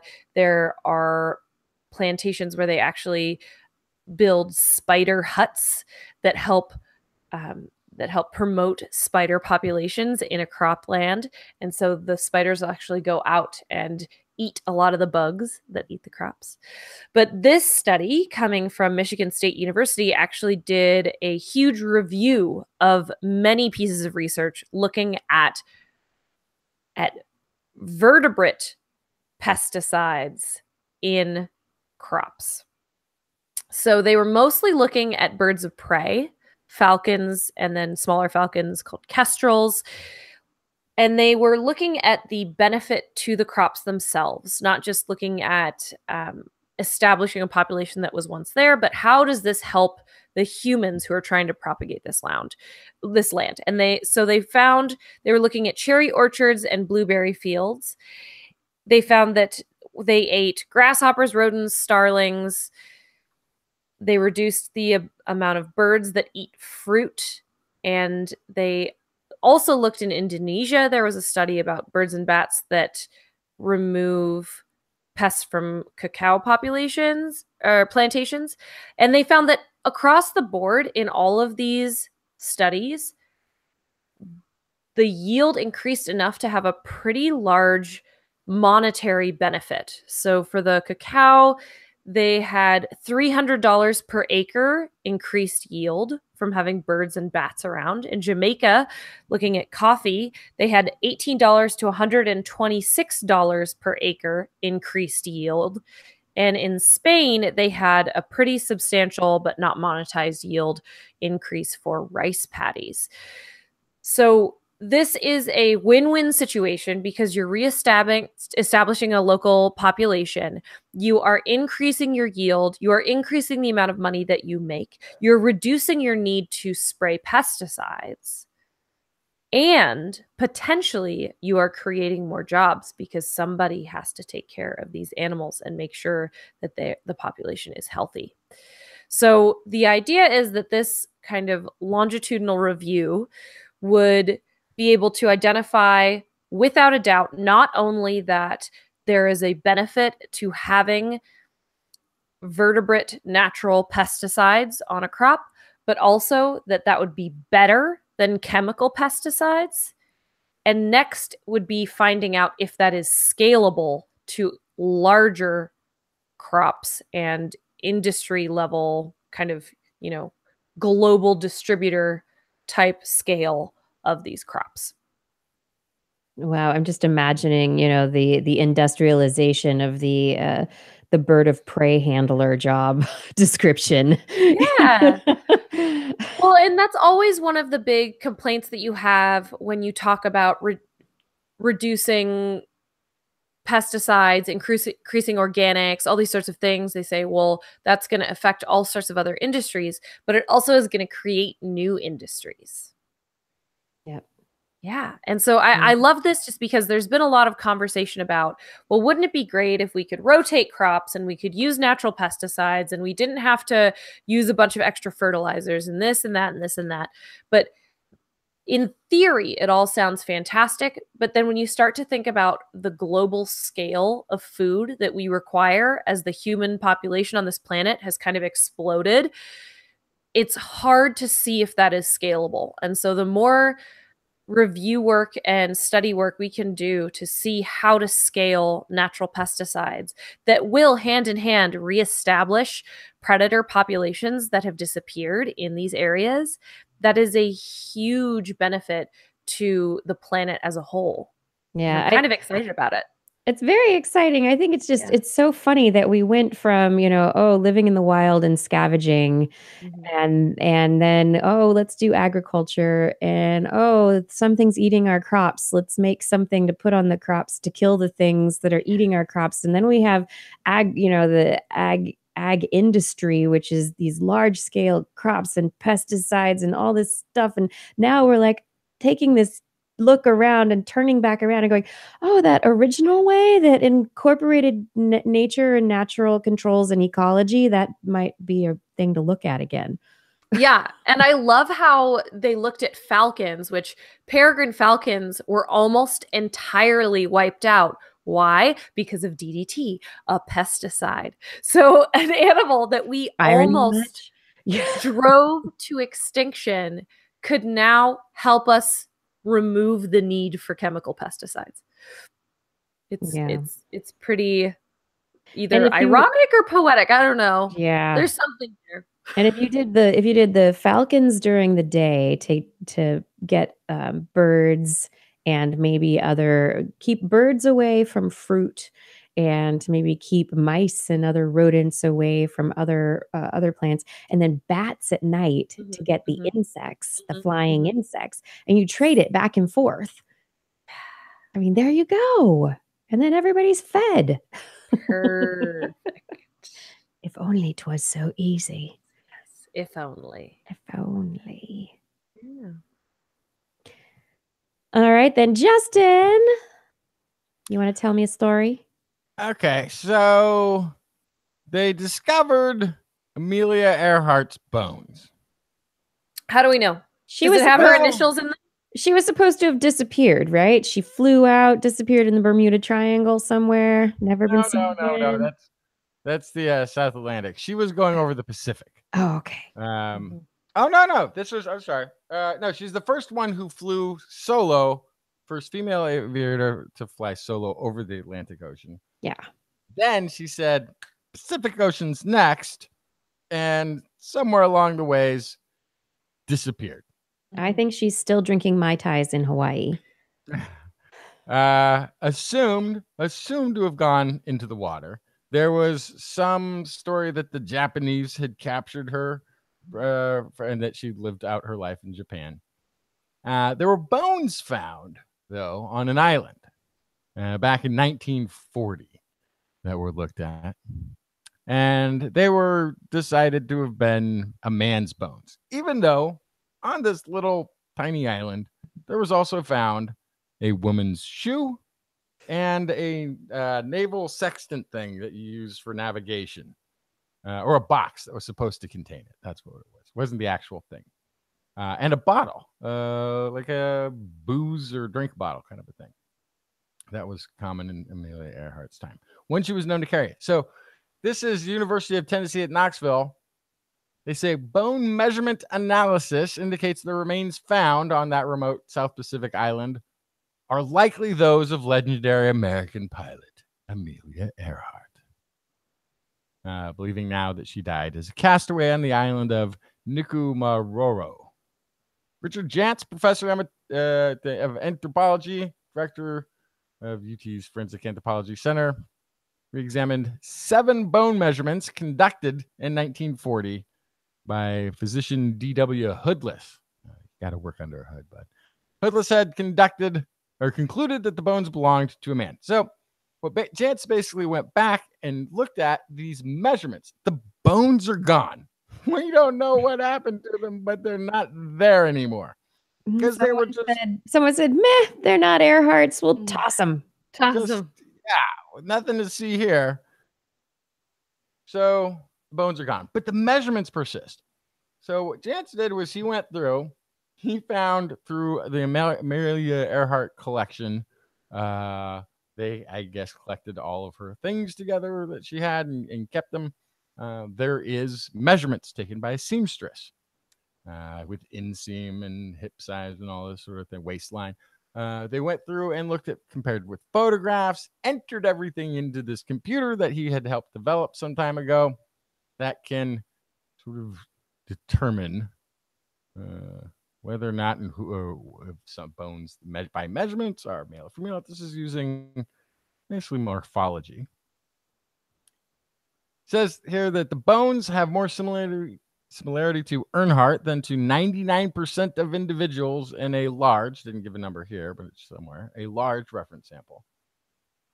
That they were definitely female, not male, and that Hoodless had incorrectly determined the sex of the remains. But he's also saying, he's not really blaming him. He's saying in 1940, this anthropology thing was not really that great. The forensic anthropology was looking at things at morphology. We got a lot of cool information out of it, but we've overturned tons of it since then.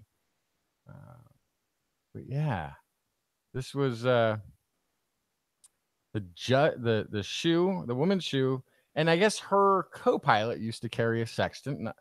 They say not unlike the one that the box would have held, and the Benedictine bottle was something Earhart was known to carry. So, you know, adding it all up, all these little clues, it sounds like sometime in 1929, maybe.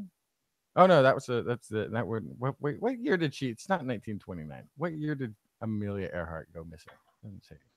I have to Google it. I don't know what year she went missing. It's a good question. Google it live on air. This is the wonderful thing about doing a live show, is that you can Google things while you're doing it. It was as opposed to 39. Yeah, 39. I was going to say it's the late 1930s. Yeah. So what's sort of just weird here, though, to me, is like how bone-ish could this bone have been? I mean, it's a year. Is a year long enough to just be on a beach somewhere? And then, like, because if the doctor looked at it in 1940, but she went missing in 1949, 39. Surely, 39. Sorry. So a year later, certainly they could have, you know, just done a DNA test or something. Not in the 40s. Now the bones are gone. Now the bones are gone. This is keep everything, people. Put it in the basement. Hide it. Mislabel it and hide it somewhere in the basement of your university. It might be handy to somebody some days. And it might be, I mean, it could be that somebody went, oh, maybe this still is Earhart's bone, and they did put it in a basement somewhere. So, I mean, maybe her bones are still in a basement, but I love the methodology of trying to, okay, we'll take these. We've got her clothing, so we can estimate how tall she was. We can figure that out. We'll take other people who are currently alive and take their measurements as reference measurements. And then if we can, okay, we'll put it all together, and now we'll take those measurements of the bones, and this is her.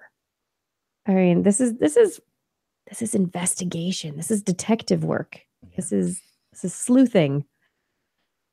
Scientific sleuthing is and it's sad because you're right. That's I like your vision of where Amelia Earhart. She just stopped in Hawaii on the way and was like, you know, this is perfect. I'm not going anywhere else. This place is really nice. I don't like thinking of her having faded away as a castaway alone on an island. That's no way to go. But, you know, maybe it was for her.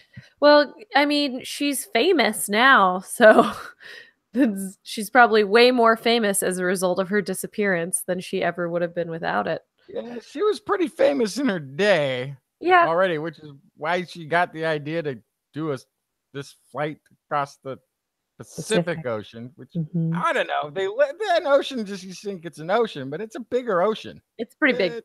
It's a pretty big ocean. It's very big. I had a cab driver today take me to the airport, and he said he used to sail all over the place. He sailed to Guam across the Pacific Ocean from San Francisco. Wow. San Francisco to Guam. He said it took almost 60 days to sail to Guam. And he said, well, except for that week in Hawaii. Oh, shucks. Sounds so rough. Yeah. Going back to this comment that Michael Shermer made earlier in his interview about our body being completely turned over from head to toe. Well, not completely. Our brain cells stick around for the most part. There are molecules that get recycled and used again, and new ones created out of it. Also, our tattoos seem to stick around. You get a tattoo and it stays in your skin, even though your skin is constantly sloughing off and new layers of skin are coming up from below. Yeah, what the heck is that about? How does the tattoo stay in your skin if your skin is always basically falling off? Does the tattoo alter your DNA? No, it doesn't. But researchers found something out. They just published a study in the Journal of Experimental Medicine where they describe that they found that macrophages are these cells that eat dead cells. They're immune cells. They want to eat bacterial cells. They want to eat things up and hold on to the bad stuff and keep the bad stuff away from the rest of your body.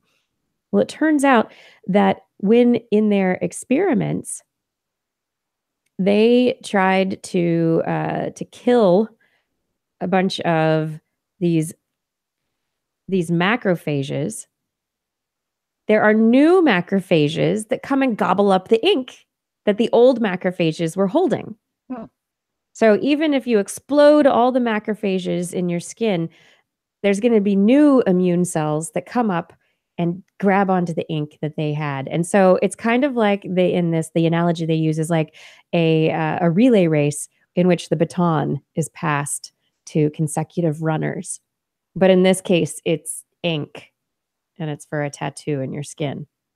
And they're hurrying up to then stay there forever. Exactly. Let me hold up this ink until I die.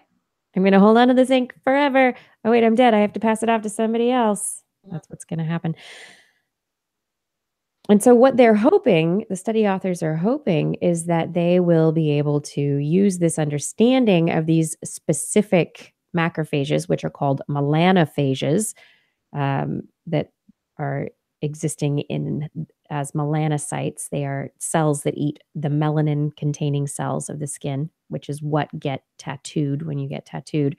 So these melanophages turn over, but how can they use this understanding of them to assist in tattoo removal? Mm-hmm.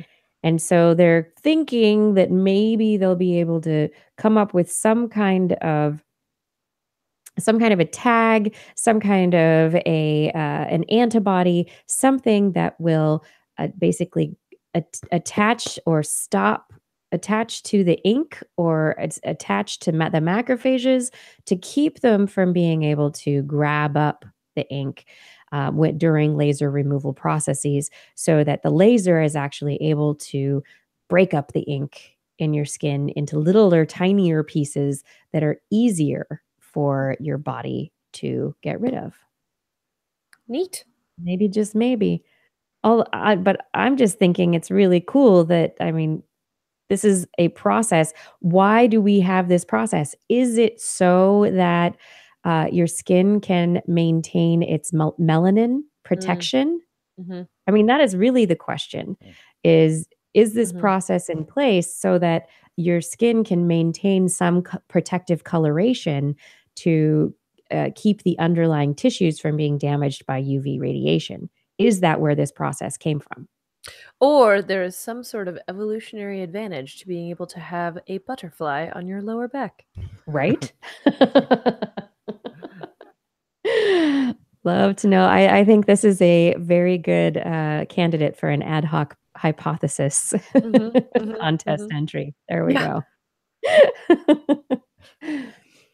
All right. So that does it for stories for me. Blair, what do you have? Oh, I have a very exciting story, a long-term study from 2008 to 2015 about the most dangerous animals in the United States. Cats. The biggest, most exciting, most numerous animal deaths. Crocodiles. Crocodiles, cats. Those are all good guesses. We're still on C. We didn't Cows. Oh, must be cows. A lot of people would have said spiders, sharks, of course, always a favorite. Goats. Well, it turns out that, first of all, interesting study as a result of looking at the data from 2008 to 2015 as compared to a previous study looking at 1999 to 2007, the numbers didn't really change. There were 1,600 animal-related fatalities in the U.S. from 2008 to 2015. The grand majority of deaths were from non-venomous animals. About 57% were from non-venomous animals. And the grand majority of them were entirely avoidable. Oh. Yes. Most deaths are not due to wild animals like mountain lions, wolves, bears, sharks, but are a result of encounters with 1, farm animals, 2, anaphylaxis from bees, wasps, or hornets, and 3, dog attacks. Yeah, dog attacks. Gotta be. You hear about that every once in a while. So the grand majority was from horses, cows, hoofstock, pigs, stuff like that. 90% were from farm accidents. And dogs were the next most common after that. Most of them were with children under 4 years of age. Yeah. And the problem with this is, so first of all, farm animals. Proper training in handling can prevent pretty much every single one of those deaths. Second, with the dogs, if you are careful with your young child and dog owners are careful with their dogs, these are highly avoidable.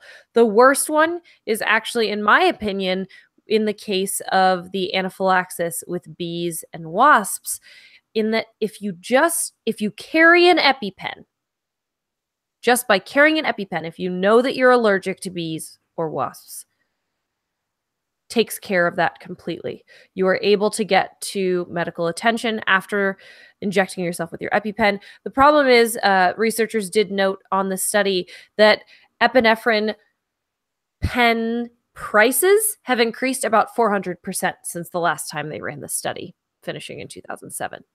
So that may also have something to do with it, is that people are not buying EpiPens because they are so much more expensive than they used to be. So overall, sharks, snakes, spiders, these animals are not the ones we need to worry about in the United States. We need to worry about farm animals. We need to worry about bees. We need to worry about dogs.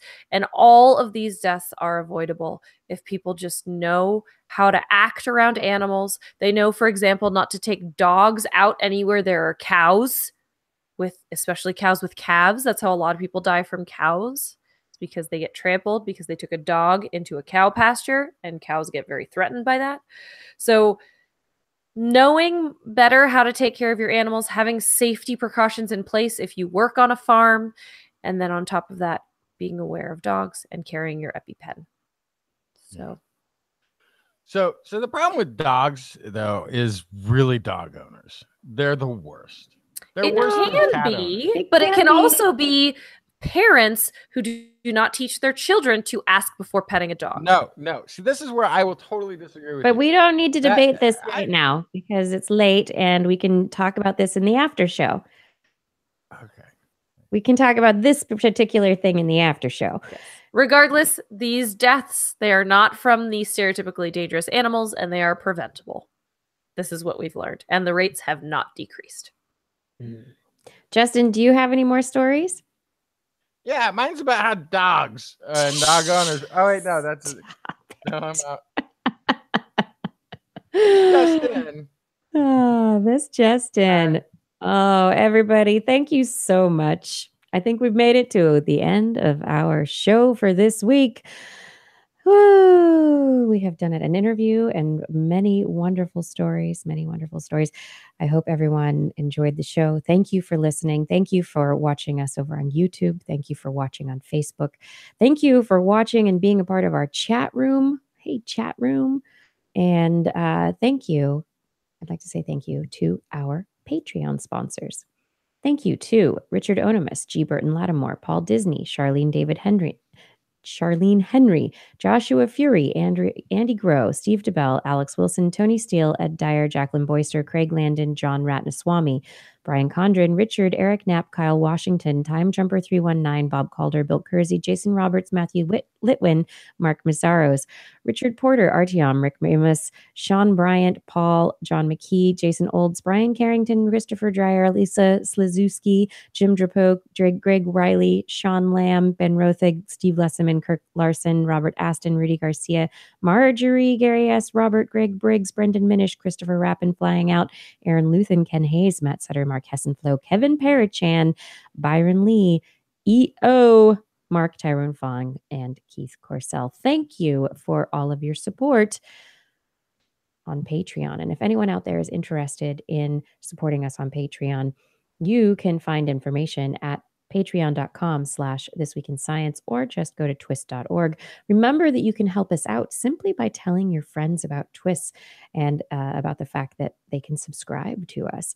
On next week's show, we will be back yet again to talk about more science. We got lots of news to talk about, I'm sure, yet again. So don't miss our show. We're broadcasting live online at 8 p.m. Pacific time on twis.org/live. You can watch, join our chat room like all these other wonderful people in here. But don't worry if you can't make it. You can find our past episodes at twis.org/YouTube, facebook.com/thisweekinscience, or just twis.org. Thank you for enjoying the show. TWIS is, of course, available also as a podcast. Just Google This Week in Science in your iTunes directory, and we'll pop right up. You can also look for TWIS, the number 4 Droid app in the Android marketplace, or for This Week in Science and anything else with an Apple logo on it. For more information on anything you've heard here today, show notes will be available on our website. That's at www.twis.org, where you can also make comments and start conversations with the hosts or other listeners. Yeah, or you can contact us directly. Email Kirsten at thisweekinscience.com, Justin at twistminion@gmail.com, or Blair at blairbaz@twis.org. Just be sure to put TWIS, TWIS, somewhere in the subject line, or your email will be spam filtered into oblivion. You can also hit us up on the Twitter, where we are at TWIS Science, at Dr. Kiki, at Jacksonfly, and at Blair's Menagerie. We love your feedback. If there's a topic you would like us to cover or address, a suggestion for an interview, a haiku that comes to you in the night, please let us know. We'll be back here next week, and we hope you'll join us again for more great science news. And if you've learned anything from the show, remember, it's all in your head.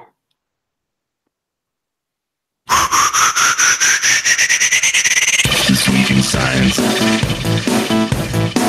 This Week in Science. This Week in Science. This Week in Science, it's the end of the world. So I'm setting up shop, got my banner unfurled. It says the scientist is in, I'm gonna sell my advice. Show them how to stop the robots with a simple device. I'll reverse global warming with a wave of my hand. And all it'll cost you is a couple of grand. This week's science is coming your way. So everybody listen to what I say. I use the scientific method for all that it's worth, and I'll broadcast my opinion all over the earth. Cause it's This Week in Science. This Week in science. This week in science. Science. Science. This week in science. This week in science. This week in science. Science. Science. I've got one disclaimer, and it shouldn't be news. That what I say may not represent your views, but I've done the calculations and I've got a plan. If you listen to the science, you may just yet understand that we're not trying to threaten your philosophy. We're just trying to save the world from jeopardy. And this week in science is coming your way. So everybody listen to everything we say. And if you use our method instead of rolling a die, we may rid the world of toxoplasma gondii. Cause it's this week in science. This week in science. This week in science. Science. Science. This week in science. This week in science. This week in science. Science. Science.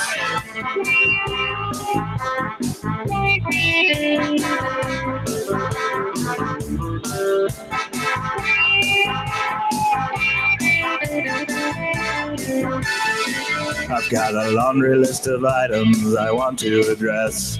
From stopping global hunger to dredging Loch Ness.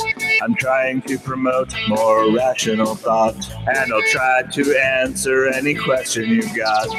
But how can I ever see the changes I seek when I can only set up shop 1 hour a week? This week in science is coming your way. You better just listen to what we say, and if you learned anything from the words that we said, then please just remember it's all in your head. Cause it's this week in science. This week in science. This week in science. Science. Science. This week in science. This week in science. This week in science. Science. Science. This week in science. This week in science. This week in science. This week in science. This week in science. This week in science. This week in science. This week in science.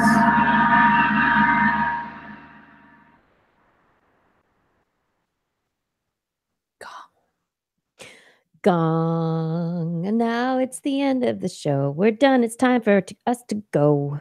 I got words to say. I'm tired today. Yep. I has tired. My week is not over yet. I got more to do. I did a conference last week. I did a two birthday parties this weekend. I did conference this week. I gave a talk this morning. I got on an airplane. I flew here. I did kung fu for my kid. Well, I didn't do the kung fu. My kid did the kung fu. And then I did the show with you, and it's wonderful. And, because of the conference last week and the birthday parties, I still haven't published last week's episode. So I have 2 episodes of TWIS that I need to do. And I have 2 podcasts that are not TWIS that I have to record tomorrow. I need this week to be, I have the work to do. I like working for myself.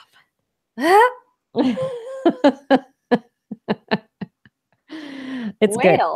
Oh, this whole week's been so good. I came from the conference I came from is the bioengineering conference, the New Organ Alliance.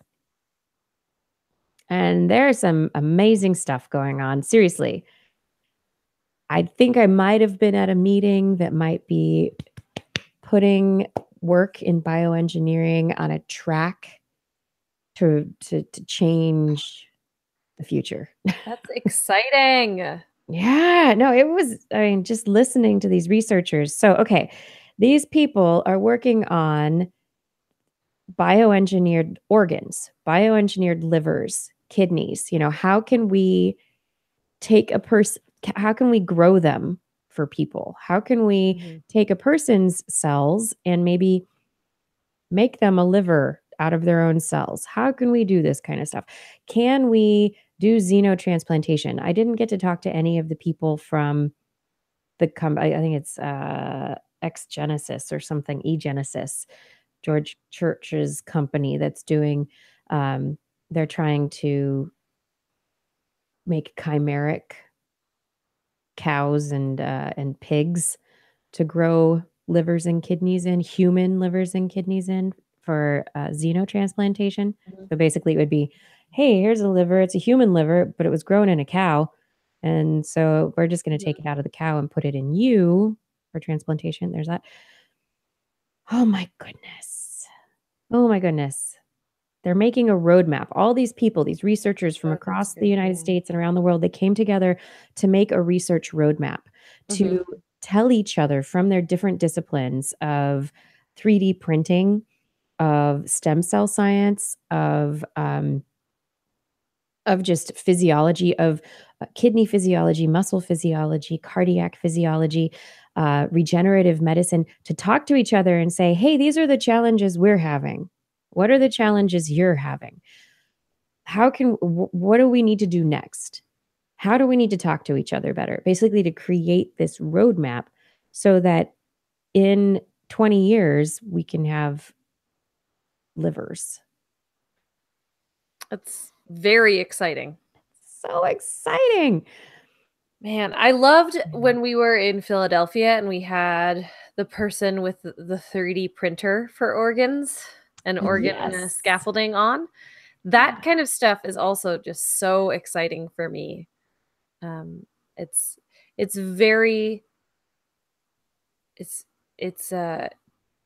It fills me full of excitement, but also hope and anticipation. And I just can't wait to not have to wait for someone to die for you to have to get a new organ.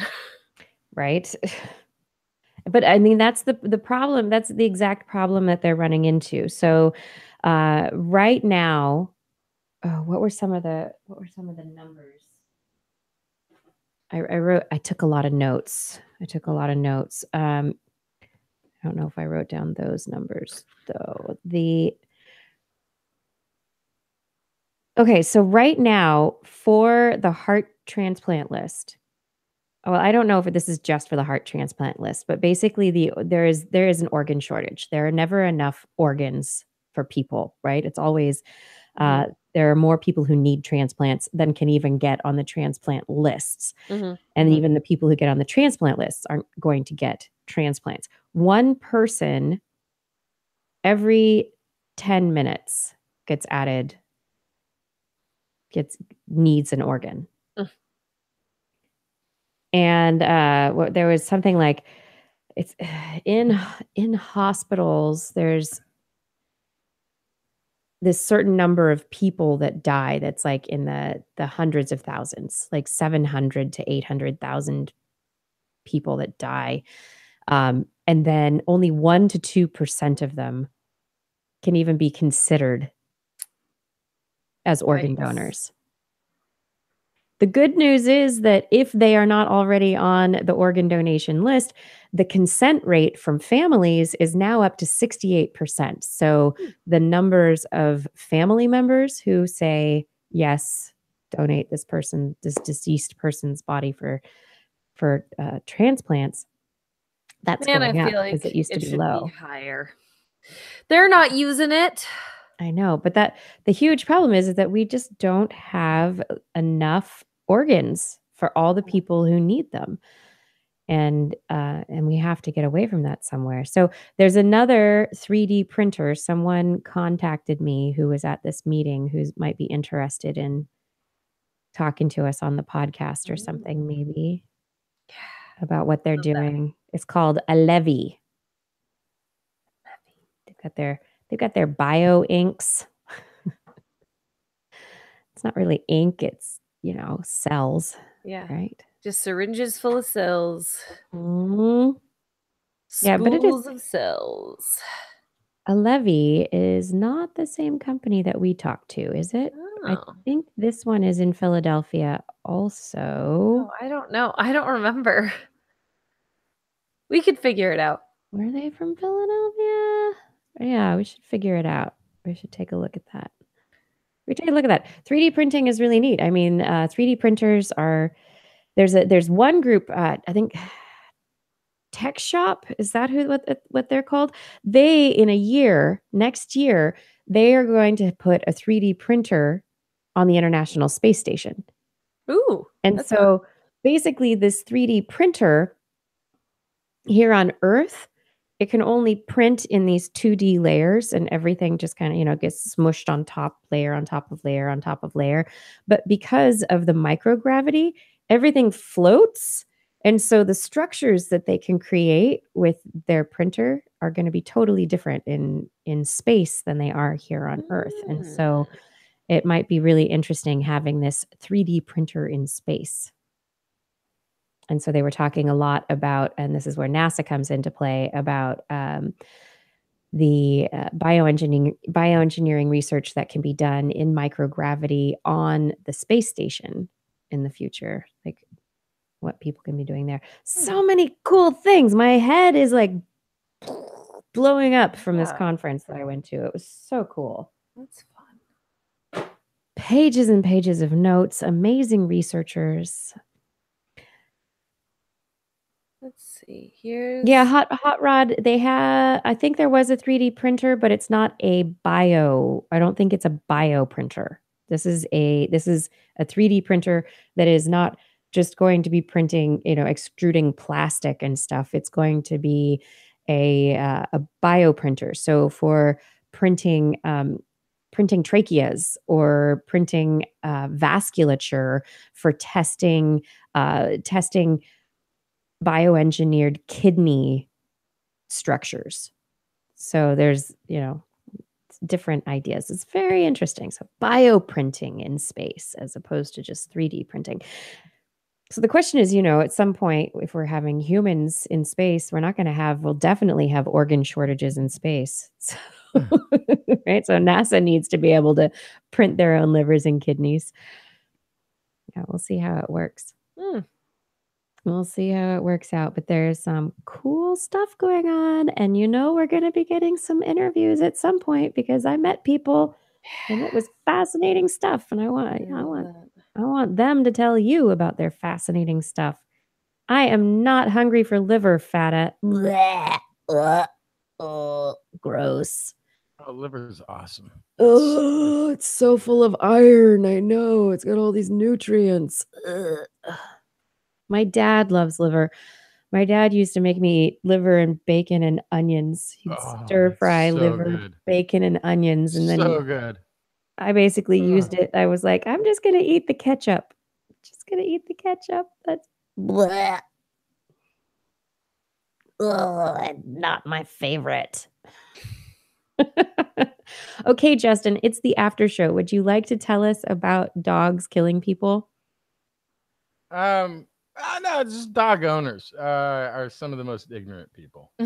Wow, that's not a broad brush at all. No, I know, right? Well, I mean, he does the same thing. Do you have any pets, Justin? Not currently. I've had dogs in the past.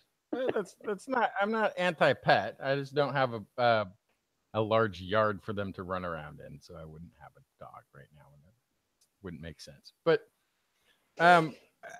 over the course of my many years of observing dog owners, they're just largely reprehensible in their attitude.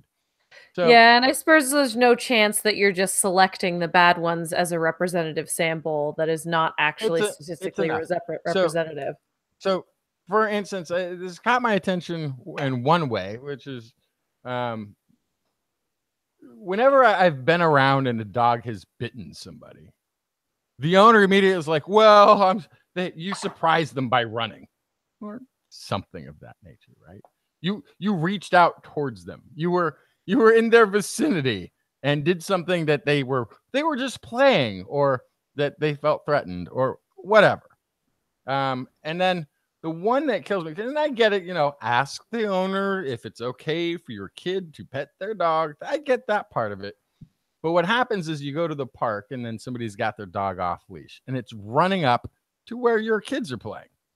My instinct every time has been to kill the dog. It's my first instinct. I run interference, the dog runs off, whatever. But my analogy to the dog owner, because they're always like, oh, the dog's friendly, it likes kids. I'm like, well, I don't like dogs. There you go. I'm dangerous to dogs. Okay. So my analogy though is I want to go to the park with a gun. This is going to get me in trouble. For like a rifle. Yeah. And just start pointing it at people. You go, oh, don't worry. I know my gun. My gun's not loaded. My gun wouldn't hurt anybody. Because to me, a dog is a weapon when I see it out there running up towards my kids. So, and I know you're looking at me with like a face like, well, it's a dog. It's at the park. Come on. No, that's not how I see it at all. And this actually evidence that dogs are the #1 domestic pet killer of people is kids, especially. You know, you're talking farm accidents on one side and the severe allergy to a bee sting on the other. But the one outlier is the thing that people walk around with or have off the leash at the park. Nobody brings a herd of cattle off leash at the park. And oh my gosh, every year when we go to the park and we watch the fireworks, there's always some people who've brought their dogs with them. Or down to the farmer's market, bringing dogs into a crowded area. It's just, and I get it. They know their dog. They're happy with how their dog behaves. But if I've got a 4-year-old running around off leash, I think they have a right to be there and that the dog doesn't. And that the dog at that point is an unknown threat to my child. Might as well be a wild animal, as far as I'm concerned. So that's what I mean about dog owners not appreciating that or not taking that into account. They will always excuse any bad behavior their dog makes, even if it's bitten several people over the years. They will always excuse that dog is still a good dog. It's a firearm that's out of control, that has its own will and wants. I agree with your statement about, you know, the dogs in crowded public places, the dogs, because you don't know what people are going to do. You don't know what other people are going to have other dogs there and what's going to happen in that situation. You don't know if there is going to be a young kid running around who doesn't know about dogs and doesn't know how to tell whether dogs are stressed out or what's going on.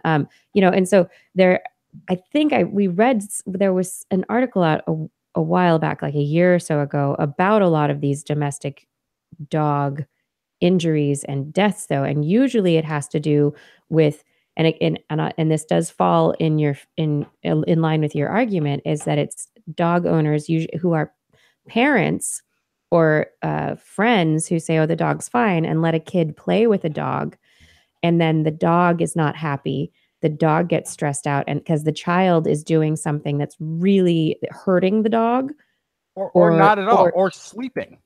Like not so much. Usually, that's what I'm saying. What happens is it's the child is doing something to antagonize the dog, and but the child doesn't know the signals, and either the parents aren't there and have left the child alone with the animal, or the parents think that it's funny or it's cute, you know, the way that the interaction is happening between them. And then the dog lashes out and something bad happens.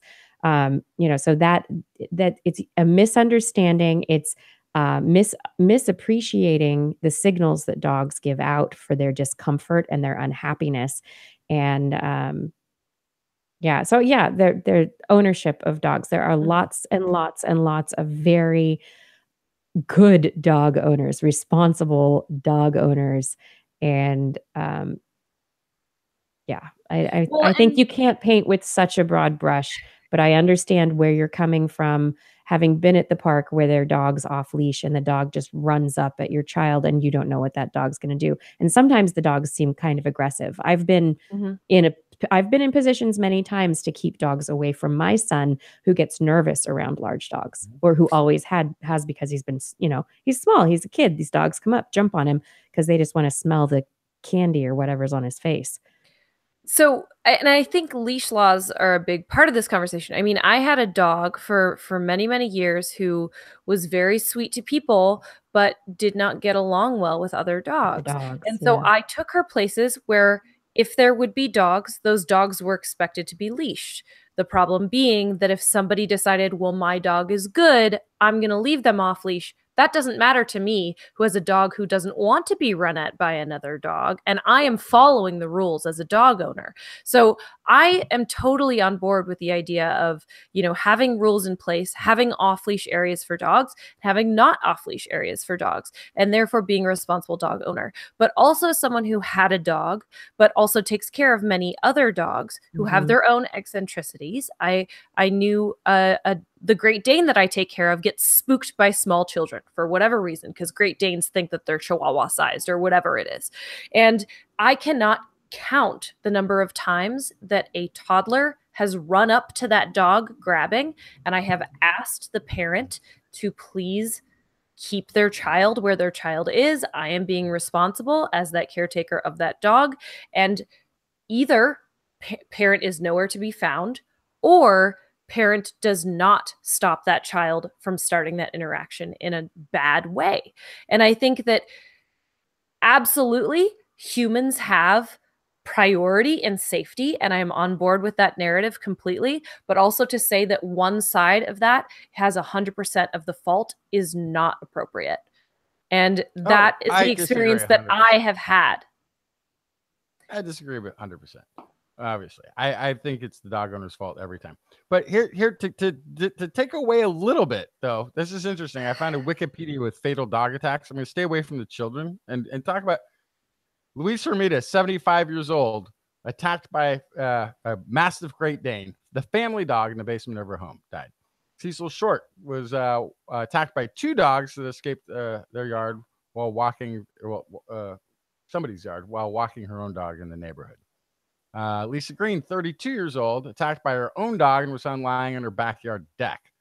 Jane Eagle in North Carolina, 59 years old, who was a dog breeder, was found dead in her house with injuries that are consistent with dog attack. So, I mean, it's a lot of old people, 71 years old, 91 years old. And I hate to say it, there's a lot of pit bulls in this. There's a lot of pit bulls. Wow. I mean, it's Wikipedia, though, so it's also what people are choosing to put in there. Sure. So it's a very biased sample. The point of the story that I brought, though, is that people are not aware of the animals that are most likely to be a danger to them.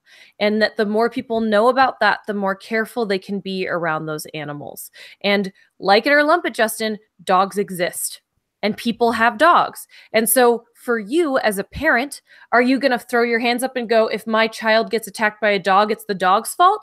Or are you going to be aware of that? And are you going to try to protect your children? That is the narrative that I was trying to bring up with that story, was that if you're aware that that is a hazard for your child, perhaps you'll be less lackadaisical about that, and you could prevent potential problems. And I'm not lackadaisical. I actually almost got into an actual fight with somebody at a park whose dog was off the leash and ran up to where my kids were building a kite.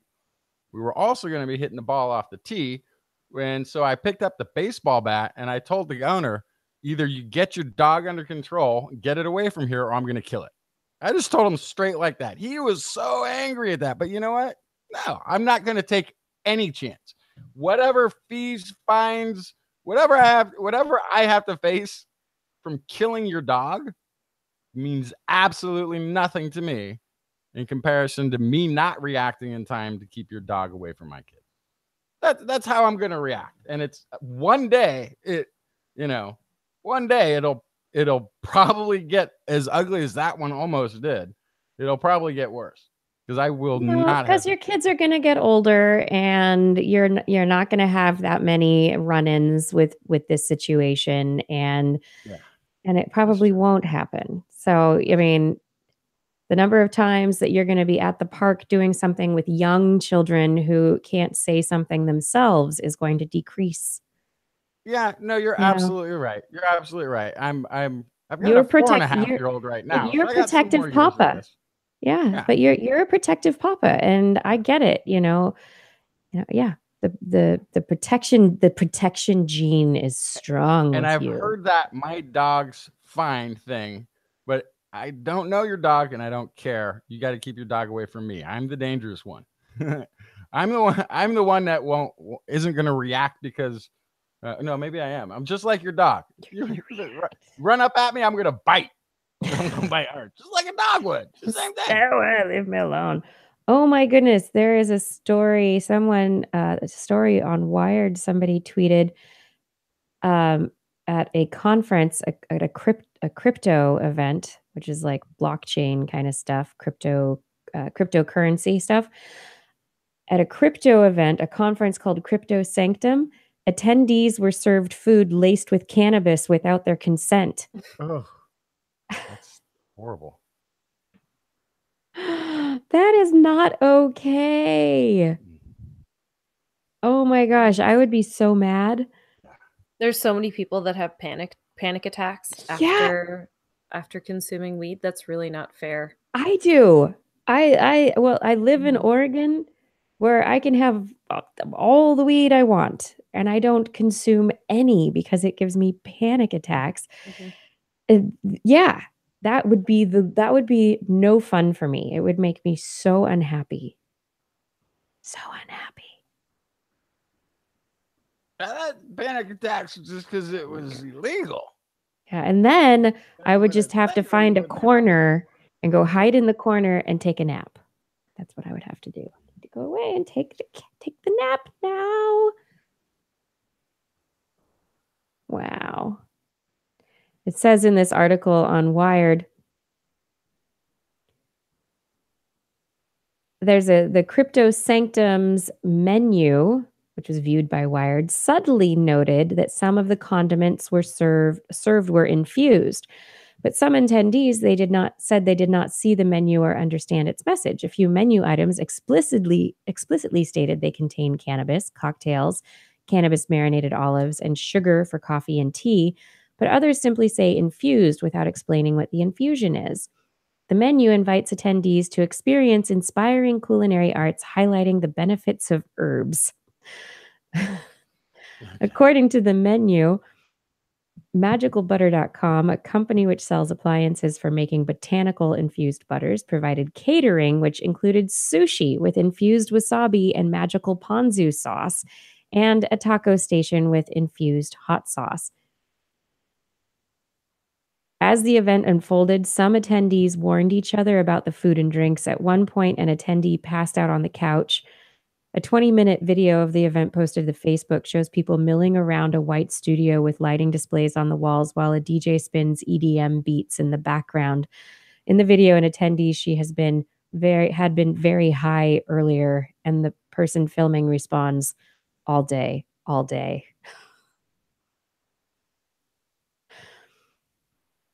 Oh my goodness. Oops. Needs to make it more obvious, people. Oh my goodness. What a funny article. I'll put a link in the chat room if you guys want to read the article. It's pretty funny. It's a pretty funny thing. Well, I mean, when people are smoking it, yes, the smoke is stinky and it's all over the place. But if people are doing edibles and stuff, you can't tell, except for them passing out on the couch. Get ready, California.